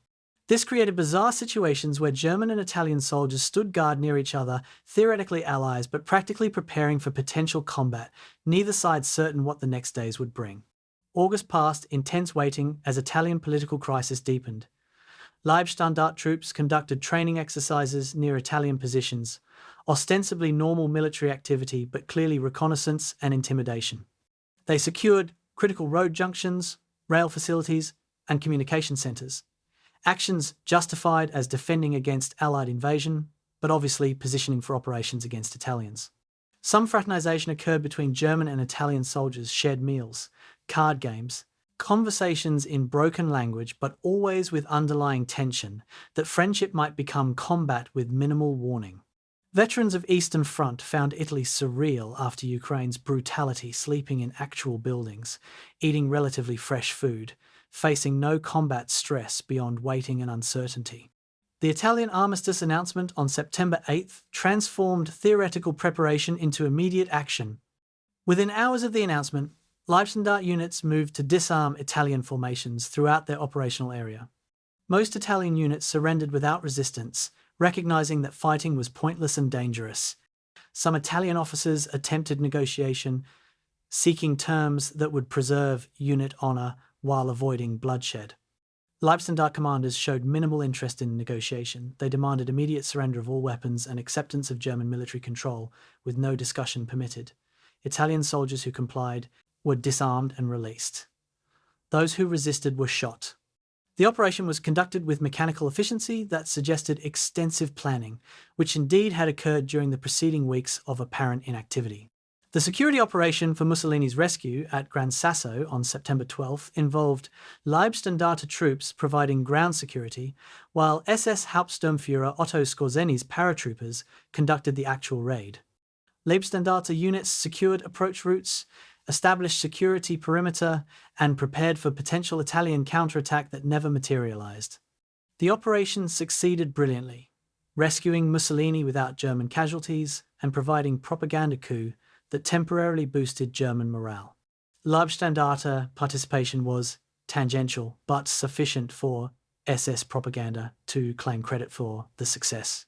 This pattern of exaggerated credit claiming continued throughout the war, with SS formations appropriating achievements or inflating their role in shared operations, creating resentment from Wehrmacht units who performed actual work while SS received publicity. The Italian deployment provided unexpected benefits despite its strategic irrelevance. Troops enjoyed relative safety compared to Eastern Front, with minimal casualties from September through December 1943. The mild Italian climate, abundant food compared to Russia, and absence of immediate combat stress allowed physical and psychological recovery that would have been impossible if they had remained in Ukraine. Vehicles received maintenance, equipment was repaired or replaced, replacements were integrated with more time than usual for training. This unplanned rest period significantly improved the division's combat capability when they returned to Russia, though the cost was weakening German defences in Ukraine by removing elite units during critical period. The strategic calculus was debatable. Did Italian security justify reducing Eastern Front strength? Or did Hitler's political paranoia create military problems that outweighed any benefits gained? Relationships with Italian civilians ranged from correct to exploitative, depending on individual German soldiers' character and local conditions. Some Leibstandarte troops respected Italian culture, paid for goods purchased, behaved as disciplined soldiers. Others treated Italians with contempt, appropriating property, exploiting economic desperation, treating former allies as conquered subjects. The organizational culture permitted both behaviors, creating inconsistency that reflected individual character rather than institutional standards. This was characteristic of SS formations generally combining genuine military professionalism with criminal opportunism, sometimes in the same individuals depending on circumstances and supervision. The absence of brutal atrocities during Italian deployment reflected not moral improvement, but lack of opportunity, no combat that might justify prisoner executions, no partisan warfare requiring collective punishment, no racial enemies triggering ideological violence. October brought orders for Leibstandarte units to return to the Eastern Front, ending the Italian interlude. Troops who had enjoyed relative peace for 3 months faced return to Ukraine with understandable reluctance. The contrast between Italy's safety and Russia's horror was stark enough that some soldiers considered deliberate injury or illness to avoid return, though few actually attempted such measures because consequences for discovered malingering were severe. The return journey by rail took days, carrying soldiers from Mediterranean warmth toward Ukrainian winter, from relative safety towards certainty of renewed combat. Veterans recognized the patterned brief respites between Eastern Front deployments, temporary survival, followed by return to attrition warfare that would eventually kill or cripple most of them. Wolfgang Dietrich, the battalion commander who deployed to Italy in July, returned to Ukraine in October with his unit intact and relatively rested. He would die in February 1944 during the Korsun-Cherkasy pocket fighting, shot by a Soviet sniper while observing forward positions. His death was typical of Eastern Front casualties among officers, random, sudden, professionally pointless. The battalion he commanded continued fighting under new leadership, suffering continuous attrition until the original 800 men he brought to Italy were reduced to fewer than 200 survivors by summer 1944. The survivors were distributed to other units as the division rebuilt yet again, and the battalion designation was assigned to an entirely new formation composed of replacements who knew nothing of Italy except stories told by the few remaining veterans who remembered sleeping in beds and eating real food during the strange months when war briefly resembled something other than mechanized slaughter. January 28th, 1944, near Korsun-Cherkasy, Ukraine. SS Unterscharführer Stefan Richter, Panzer Grenadier squad leader, watches from a forward observation position as Soviet forces complete encirclement of 56,000 German troops. His squad occupies positions outside the pocket, part of the Leibstandarte relief force that will attempt to break through Soviet lines and rescue the trapped armies. The mission is suicidal in all but name, attacking through entrenched Soviet positions in winter, outnumbered, with limited artillery support, attempting to reach comrades who are themselves fighting desperately to survive. Richter joined the Leibstandarte in 1942, survived Kursk and the long retreat, and has learned that survival requires luck more than skill. He studies the Soviet positions through binoculars, calculating approach routes and identifying firing positions, knowing that tomorrow he will lead his squad into killing ground where many will die. The Korsun-Cherkasy encirclement resulted from Soviet operational success during their winter offensive, trapping 2 German corps in a pocket approximately 50 kilometers in diameter. The trapped forces included both Wehrmacht and SS units, reasonably well supplied initially but facing inevitable destruction if relief did not arrive quickly. Higher command ordered the Leibstandarte and other SS divisions to break through from outside while encircled forces attempted breakout from inside. The operation required coordination between forces separated by Soviet armies, conducted in winter conditions that made communication difficult and movement exhausting. The relief attempt began on February 4th, with Leibstandarte units attacking through snow and Soviet defences, attempting to create corridor through which encircled troops could escape. The relief attacks gained ground through combination of tactical skill and terrible casualties. Leibstandarte. Panzer Grenadiers advanced through waist-deep snow, attacking Soviet positions that had been fortified for weeks. Artillery support was limited by ammunition shortages and difficulty observing targets in winter conditions. Tank support was reduced by mechanical failures and fuel scarcity. The attacks succeeded through infantry determination, soldiers advancing under fire, accepting casualties, maintaining momentum through leadership and unit cohesion that ordinary units could not sustain. Each day's advance gained several kilometers, destroying Soviet defensive positions, creating gradual approach toward the pocket. But Soviet reserves counterattacked continuously, forcing Germans to defend captured ground. slowing progress that needed to be rapid to save encircled troops before their supplies expired. The breakthrough on February 16th represented temporary tactical success built on horrific sacrifice. The Leibstandarte had advanced approximately 15 kilometers in 12 days, suffering 326 killed and 1,400 wounded. They established a tenuous corridor to the pocket's edge, just as encircled forces began their breakout attempt. The coordination was imperfect but adequate. Escaping troops poured through the gap while Leibstandarte units held flanks against Soviet attacks attempting to close the corridor. The breakout was chaos rather than orderly withdrawal, with soldiers running through artillery fire, abandoning heavy equipment, carrying wounded comrades, racing toward German lines before Soviet forces sealed the gap. Approximately 35,000 soldiers escaped, 15,000 were killed or captured, most heavy equipment was lost. The operation was simultaneously rescue success and operational disaster. The immediate aftermath of the relief operation saw the Leibstandarte assigned to hold newly established defensive positions, preventing Soviet exploitation of German weakness. Casualties had reduced battalion combat strength by approximately 30% in 2 weeks of continuous operations. Survivors were physically and psychologically exhausted, having fought without adequate rest, proper food, or relief from combat stress. The rescued soldiers, grateful for their lives, nonetheless represented additional burden on supply systems already strained beyond capacity. The operation had preserved human resources at cost of consuming material resources that could not be replaced, a trade-off that made tactical sense but contributed to strategic deterioration as Germany's equipment reserves approached exhaustion. The cleansing operations that followed the Kursk and Cherkasy fighting demonstrated how brutality became normalized organizational response to operational stress. Leibstandarte units swept through villages in the operational area, executing civilians accused of supporting partisans or Soviet forces. The accusation criteria were arbitrary, sometimes based on denunciations from other villagers, settling personal scores, sometimes on presence of military-age males, sometimes on nothing except unit commanders' suspicion or desire for revenge against any available targets. Villages were burned systematically, livestock slaughtered or appropriated, surviving civilians driven into winter without shelter or food.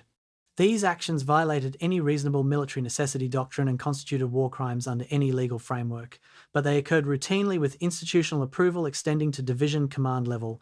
The massacre at Yanovka on February 20th exemplified the pattern. Leibstandarte troops entered the village, assembled approximately 180 civilians in the central square, and executed them with machine gun fire. Survivors testified after the war that victims included women, children, and elderly people who could not possibly constitute military threats. The justification claimed partisan activity in the area, though no evidence of specific resistance was ever presented. The massacre was photographed by Wehrmacht soldiers, creating documentary evidence that survived the war and enabled later war crimes investigations. No participants were punished during the war.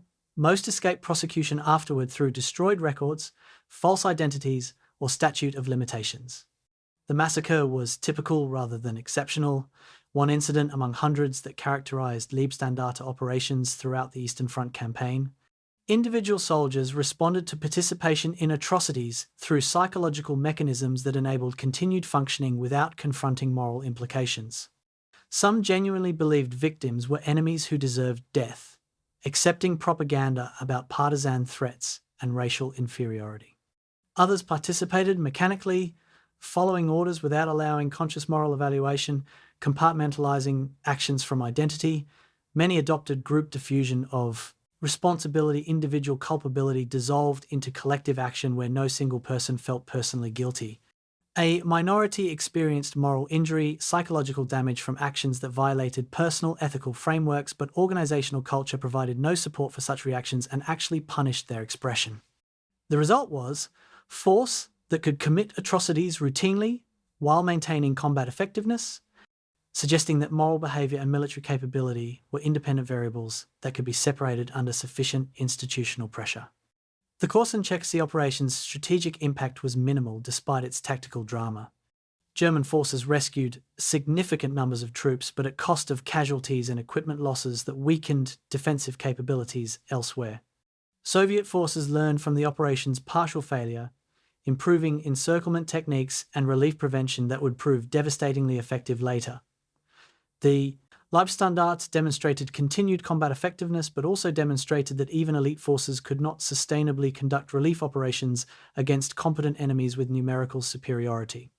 The operation represented microcosm of German strategic situation, tactical proficiency, insufficient to overcome fundamental disadvantages in resources, geography, and opponent capabilities. Stefan Richter, the squad leader who attacked into the relief operation, survived Korsun but was killed 3 weeks later during Soviet spring offensive. A mine destroyed his half-track, killing him and 4 squad members instantly. His replacement lasted 10 days before being wounded severely enough to require evacuation. The squad's third leader in a month was a veteran transferred from a destroyed unit who survived through May before capture during Soviet summer offensive. The squad itself lost cohesion through continuous casualties, being repeatedly rebuilt with replacements who lacked veteran experience and usually died quickly. By June 1944, none of the original squad members who fought at Korsun remained, all dead, wounded, or transferred. The squad designation persisted but meant nothing except continuation of unit number applied to completely different men who inherited nothing except the geographic position in the line that their predecessors had occupied and died defending. June 7, 1944. A field command post near Caen, France. SS Brigade Führer Kurt Meyer, newly promoted division commander, receives reports of Allied invasion beginning on D-Day -1. Meyer is 43 years old, one of the original Leibstandarte members, veteran of every major campaign, known for tactical brilliance and absolute ruthlessness. The division he now commands occupies reserve positions inland from the beaches, designated as Mobile Counterattack Force to destroy Allied beachheads before they can be consolidated. Meyer orders immediate movement toward the coast, but Allied air supremacy makes daylight travel suicidal. Jabos, fighter bombers, attack anything moving on French roads. The division must advance at night, hide during day, arrive piecemeal rather than concentrated. This is fundamentally different warfare than the Eastern Front, facing enemies with unlimited material resources, complete air superiority, and professional competence that matches German capabilities. The Leibstandarte's deployment to Normandy represented strategic gamble based on Hitler's conviction that defeating Allied invasion was Germany's last chance to avoid total defeat. The division had been rebuilt in Belgium following Eastern Front losses, brought to full strength with replacements and new equipment. They deployed to France as Army Group West's most powerful reserve division, expected to throw invaders back into the sea through speed and shock. But the deployment immediately encountered problems that doctrine had not adequately addressed. Allied fighter bombers struck road columns continuously, destroying vehicles, forcing dispersion, delaying concentration. The 40-kilometre movement from assembly areas to Caen took 36 hours instead of the planned 4, with vehicle losses exceeding 20% before engaging Allied ground forces. The Leibstandarte arrived exhausted, dispersed, and under strength before firing a shot at Allied troops. The first engagement near Orthy village on June 7th brought Leibstandarte forces into contact with Canadian units advancing inland from Juno Beach. The Canadians were professional soldiers with excellent equipment, supported by artillery and tanks, fighting with determination equal to any Wehrmacht formation. Initial Leibstandarte counterattacks achieved local successes through superior tactics and veteran experience, pushing Canadian units back several kilometres. But the attacks could not be sustained. Allied artillery concentrations destroyed German assembly areas, Allied airstrikes disrupted supply lines, and Canadian reserves counterattacked with force that matched German effort. By evening, Leibstandarte forces had gained little ground at cost of significant casualties and demonstrated that Western Allied armies were fundamentally different opponents than Soviet forces, fewer soldiers but better supported, professional rather than mass armies capable of matching German tactical expertise. The Ardennes Abbey massacre occurred during the June 7th fighting, demonstrating that the Leibstandarte's criminal behaviour persisted regardless of theatre or opponent. Meyer's headquarters was established in Ardennes Abbey, a medieval building near Orthy. Canadian prisoners captured during the day's fighting were brought to the Abbey, approximately 20 men. Meyer's unit executed them in the Abbey's garden, shooting unarmed prisoners in direct violation of Geneva Conventions. Bodies were buried hastily in the Abbey grounds. Survivors from Canadian units and French civilians witnessed executions or aftermath, providing testimony that would enable post-war prosecution. Meyer himself was directly implicated through witness testimony and circumstantial evidence, though he denied personal involvement. The massacre was typical Leibstandarte behaviour. Tactical situation produced prisoners. Prisoners were inconvenient or viewed as legitimate revenge targets, and unit killed them without hesitation or subsequent accountability until war's end. The battle for Kharkov airfield demonstrated Allied material superiority, overwhelming German tactical skill. Canadian forces attacked the airfield on July 1st, supported by massed artillery and bomber strikes that devastated Leibstandarte offensive positions.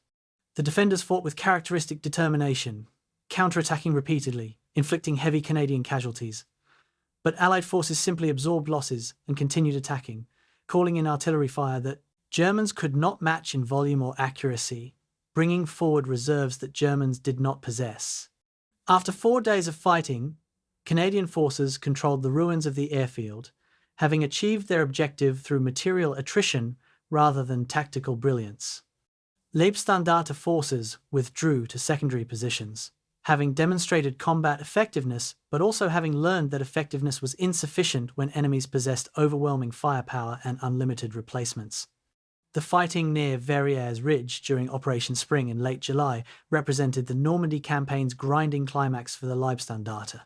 Canadian and British forces attacked entrenched Leibstandarte positions repeatedly, attempting to break through toward Falaise.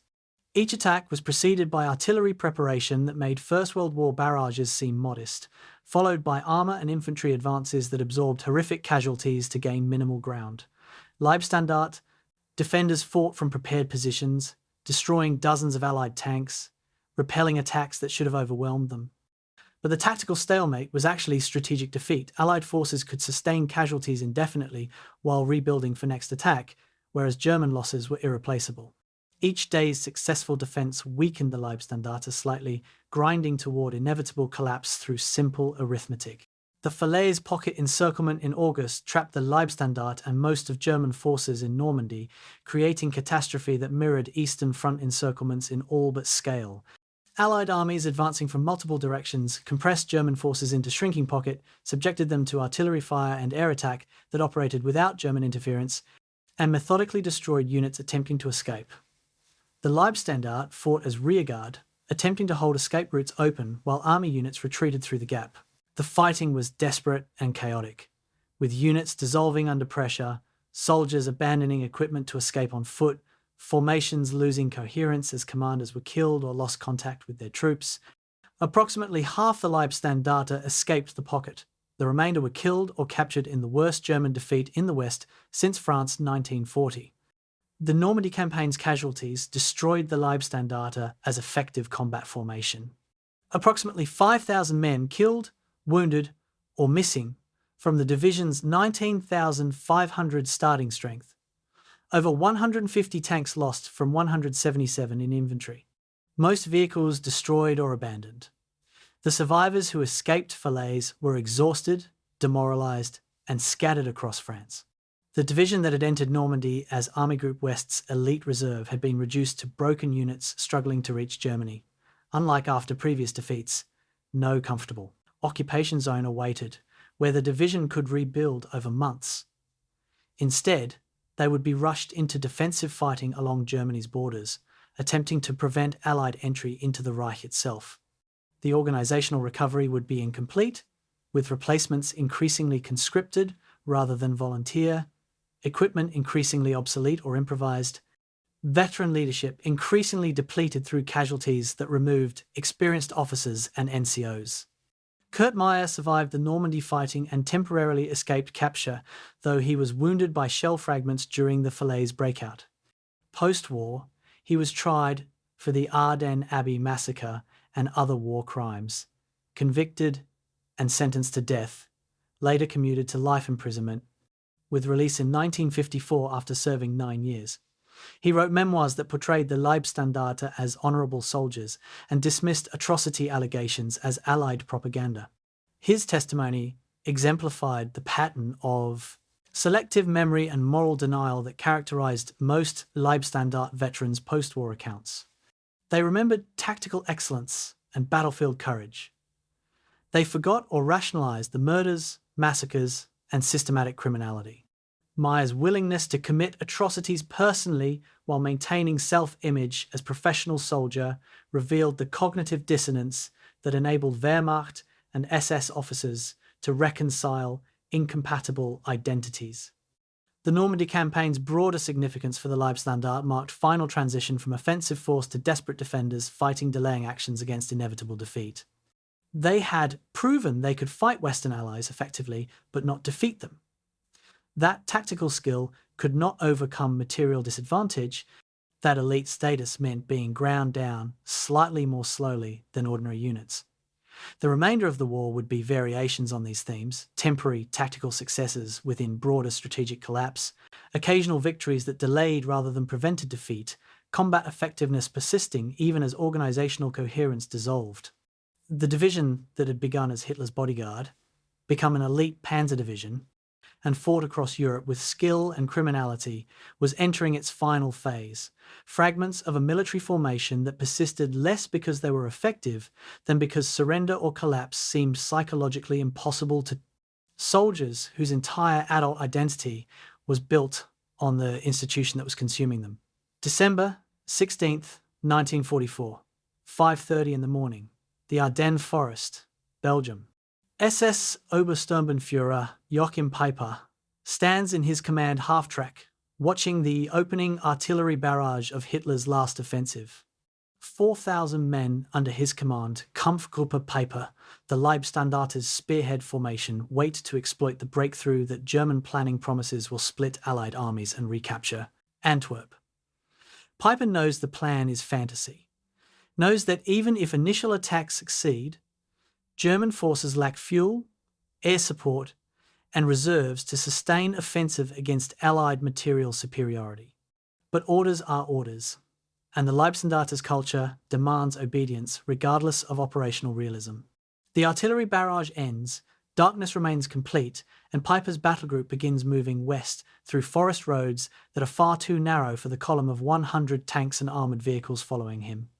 Operation Wacht am Rhein, the Ardennes Offensive, represented Hitler's last attempt to regain strategic initiative through operational surprise and aggressive action.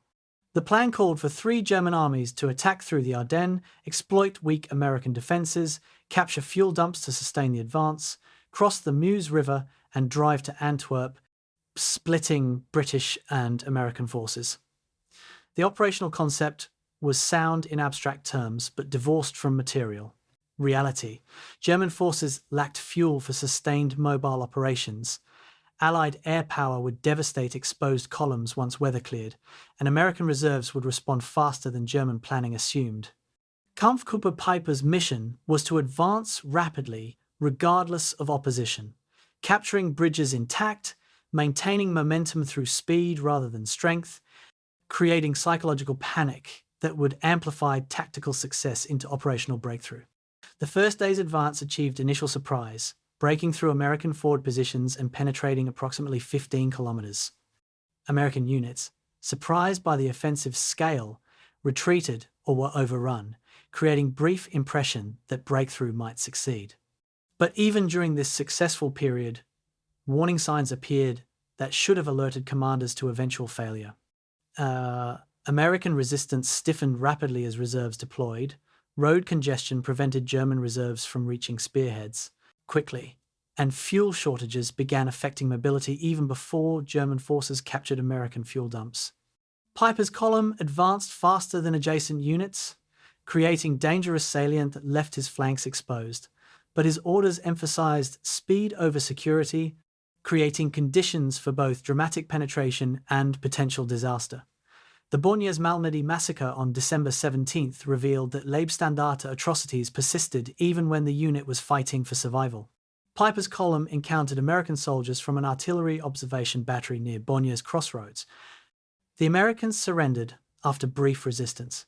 approximately 120 prisoners assembled in a field. Leibstandarte troops machine-gunned the unarmed prisoners, killing 84 men. Some prisoners escaped and survived, providing testimony about the massacre. The killings were systematic, rather than spontaneous soldiers, following patterns established over years of Eastern Front service, viewing prisoners as inconvenient burdens to be eliminated rather than protected. The massacre was photographed by American forces who recaptured the site, creating evidence that would enable post-war prosecution. Additional murders occurred along Piper's route as his column advanced, with estimates suggesting over 350 American prisoners and Belgian civilians killed during the offensive. The advance toward the Meuse River continued through December 17th and 18th, with Piper's column covering approximately 60 kilometers in 3 days through difficult terrain and American resistance. This represented remarkable tactical achievement, maintaining offensive momentum under adverse conditions, navigating through unfamiliar terrain, defeating enemy positions, but the advance was creating unsustainable situation. American forces blocked most direct routes, forcing Piper onto secondary roads. Fuel consumption exceeded captured fuel, meaning the column was slowly immobilizing itself. Allied air power remained grounded by weather but would inevitably clear, exposing the column to devastating attack. Most critically, American reserves were deploying faster than German planning had anticipated, creating danger of encirclement rather than breakthrough. The encirclement at L'Église began on December 23rd when American forces blocked Piper's withdrawal routes, trapping his battle group in a small village near the Amblève River. Piper's force held approximately 800 men and 40 operational tanks, significant combat power, but insufficient to break through encircling American forces. Allied artillery pounded the village continuously, destroying buildings, killing soldiers, denying rest or security. American units probed defenses, searching for weak points while preventing German escape. Piper attempted breakout attacks, but American positions were too strong, repelling assaults and tightening the encirclement. After 3 days, Piper recognized his situation was hopeless. Fuel exhausted, ammunition depleting, wounded accumulating, no prospect of relief.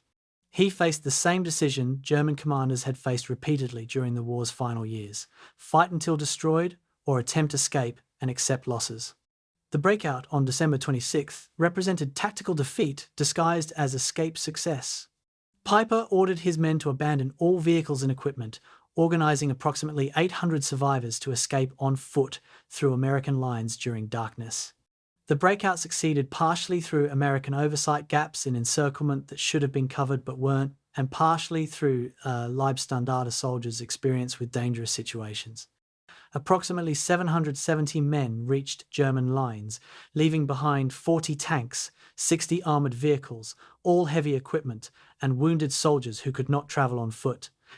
The successful personal escape of most soldiers could not disguise the military disaster, and elite battle groups' equipment destroyed, their mission failed, and their commander retreating after achieving nothing except atrocities that would enable war crimes prosecution.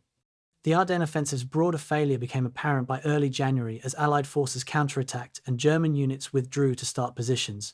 The offensive had delayed Allied advance by approximately 6 weeks, killed or captured substantial American forces, and created temporary crisis.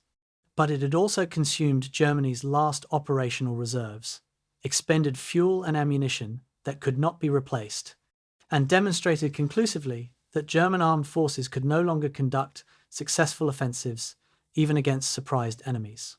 The Leibstandarte's role in the offensive exemplified this pattern, tactical proficiency producing temporary success that could not be sustained or exploited, with criminal behavior alongside combat effectiveness, creating dual legacy of military capability and moral catastrophe.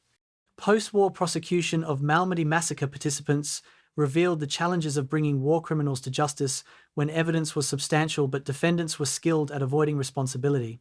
Piper and 72 other defendants were tried at Dachau in 1946, with 43 receiving death sentences including Piper. But appeals, Cold War politics, and questions about interrogation methods led to sentences being commuted. Piper was released in 1956 after serving 11 years. He lived quietly in France until 1976, when he was murdered under mysterious circumstances, possibly by resistance groups or private individuals seeking revenge for wartime actions.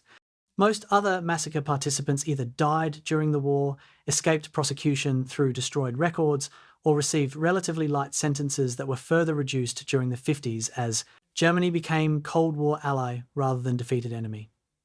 The Ardennes Offensive marked the Leibstandarte's final operation as a coherent formation.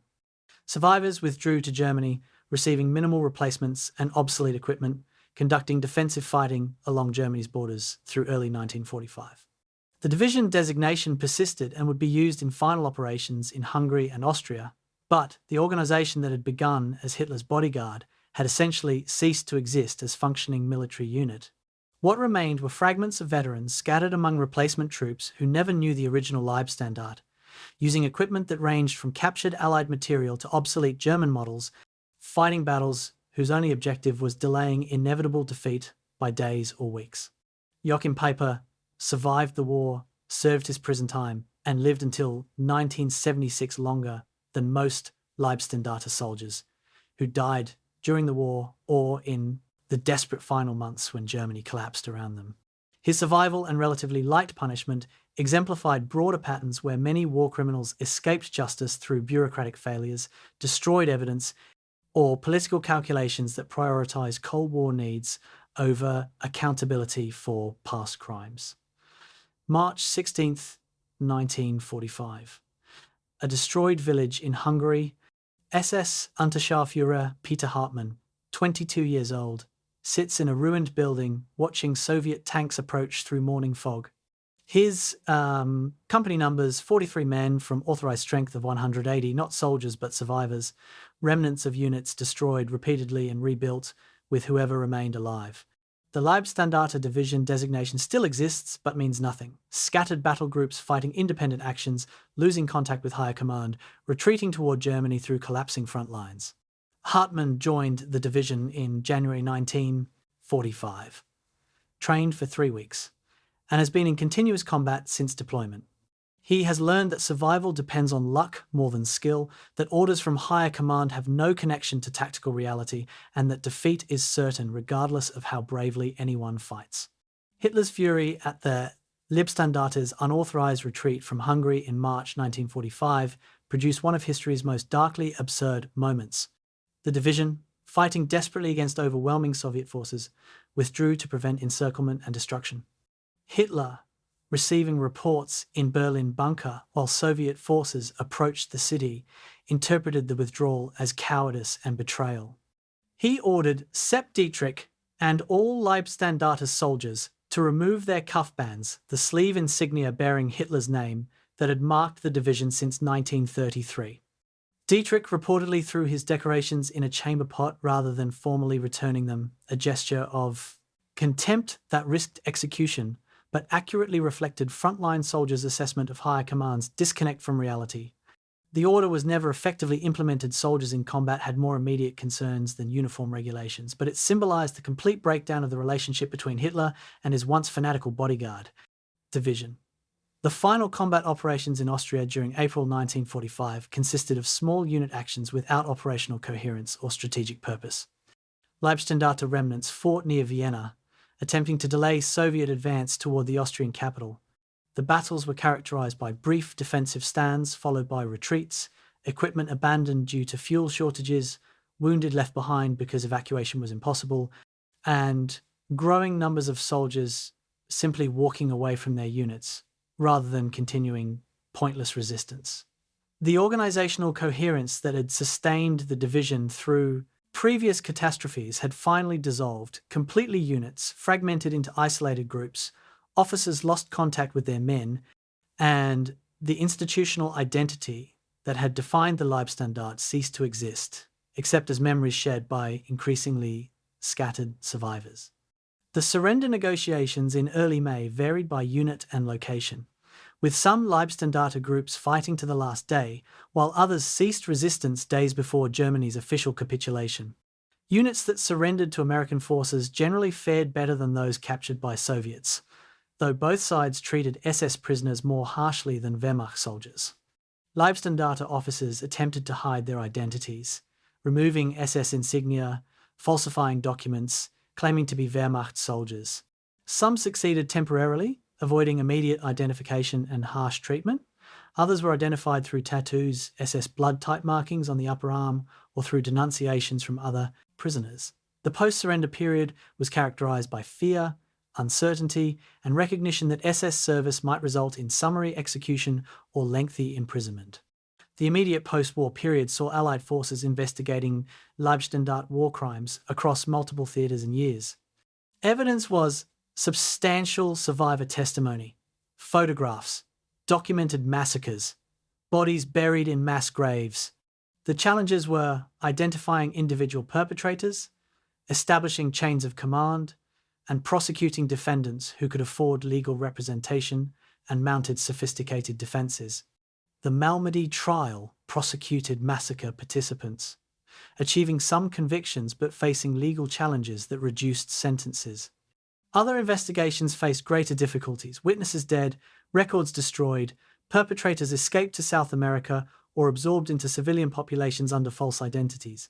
The majority of Leibstandarte war criminals escaped prosecution not because evidence was insufficient, but because practical realities of post-war justice prevented comprehensive accountability. Sepp Dietrich's post-war experience exemplified senior commanders' trajectories. He was tried and convicted for his role in the Night of the Long Knives murders committed in 1934, receiving 18-month sentence. He was separately tried and convicted for Malmedy massacre, receiving 25-year sentence. The two sentences were served concurrently, and he was released in 1955 after serving approximately 9 years total. He lived quietly in Bavaria until his death in 1966, receiving state pension as retired general, despite war crimes convictions. His experience revealed how quickly political calculations replaced accountability. Germany became Cold War ally, former Wehrmacht and SS officers were needed for new German military forces, and extended imprisonment of war criminals seemed less important than rebuilding relationships with former enemies. Kurt Meyer's post-war career followed similar pattern, convicted of war crimes related to Ardennes Abbey and other murders, sentenced to death, sentence commuted to life imprisonment, released in 1954 after serving 9 years. He wrote memoirs portraying the Leibstandarte as professional soldiers who fought honourably, dismissing atrocity allegations as victors' justice. His memoirs influenced public perception, creating narratives where SS combat divisions were supposedly distinct from death camp guards, where atrocities were aberrations rather than policy, where soldiers were simply following orders in impossible situations. These narratives served political purposes in Cold War Germany, but fundamentally misrepresented historical reality. The Leibstandarte's combat effectiveness was inseparable from their criminality, both flowing from institutional culture that recognized no constraints on violence. Wilhelm Mohnke, who participated in the Long Knives, commanded troops responsible for Wormhoudt massacre, and served throughout the war, was captured by Soviets and imprisoned until 1955. He denied all war crime allegations despite substantial evidence claiming he knew nothing about atrocities committed by units under his command. After release, he lived quietly in Hamburg, declining most interviews, maintaining silence about his wartime service. He died in 2001 at age 90, having outlived most Leibstandarte veterans, never prosecuted despite documented involvement in multiple war crimes. His long life and freedom exemplified how many perpetrators escaped justice through combination of destroyed evidence, legal technicalities, Cold War politics, and simple passage of time that made prosecution increasingly difficult. Statistical analysis of Leibstandarte casualties revealed the human cost of the unit's combat employment. Estimates suggest approximately 35,000 to 40,000 men served in the Leibstandarte during the war across all iterations and rebuildings. Casualties killed, missing, permanently disabled probably exceeded 25,000, creating casualty rate exceeding 60%. Infantry companies and tank crews suffered even higher rates, with some units experiencing complete turnover multiple times. The casualties were not distributed evenly. Original volunteers from 1933 to 1940 experienced higher survival rates because they received most training and served during Germany's victorious period, while later conscripts faced lower survival odds. The division's final strength at surrender was approximately 1,600 men, less than 10% of authorized full strength. Historical assessment of the Leibstandarte must balance their undeniable combat effectiveness against their systematic criminality. Military historians recognize them as elite formation that fought skillfully across multiple theatres, demonstrating tactical proficiency and operational flexibility. They were genuinely effective soldiers by professional military standards, achieving objectives that ordinary units could not accomplish. But this effectiveness was inextricably linked with war crimes that characterized their operations from Poland through Germany's collapse. They were simultaneously elite military formation and criminal organization, and any assessment that emphasizes one aspect while ignoring the other fundamentally misrepresents their historical significance. Their legacy is dual and inseparable tactical excellence in service of genocidal ideology, military capability enabling mass murder, professional competence applied to criminal purposes. The question of how ordinary men became war criminals haunted post-war scholarship and remains relevant to understanding institutional evil. The Leibstandarte's transformation from ceremonial guards to war criminals occurred gradually through incremental steps, each small atrocity enabling larger ones, each unpunished crime establishing precedent for worse behaviour, each ideological justification making next escalation seem reasonable. The process began with the Long Knives murders in 1934, establishing pattern where killing brought rewards rather than punishment. It continued through Poland's atrocities, France's massacres, Russia's systematic criminality, and culminated in participation in Holocaust operations. Individual soldiers rationalized participation through various mechanisms: ideological commitment, peer pressure, obedience to orders, battlefield stress. But the institutional culture that encouraged and protected atrocities was essential to explaining how widespread criminality persisted throughout the organization. Peter Hartmann, the young soldier watching Soviet tanks approach in March 1945, survived the war by surrendering to American forces in Austria. He spent 3 years in POW camps, was released in 1948, returned to Germany, and worked as electrician until retirement. He rarely discussed his wartime service, telling his children only that he had been a soldier, avoiding specifics about which unit or what he experienced. He died in 1994, taking his specific memories to the grave. Representative of thousands of Leibstandarte veterans who survived, resumed civilian lives, and maintained silence about their service. Whether his silence reflected guilt, trauma, desire to forget, or simply recognition that confession would bring social consequences remains unknown. His silence was typical. Most surviving Leibstandarte soldiers refused interviews, destroyed personal documents, and declined to participate in historical research that might implicate them in crimes or challenge their self-narratives. The Leibstandarte's historical legacy extends beyond their specific crimes to broader questions about how democratic societies maintain military forces without creating Praetorian guards.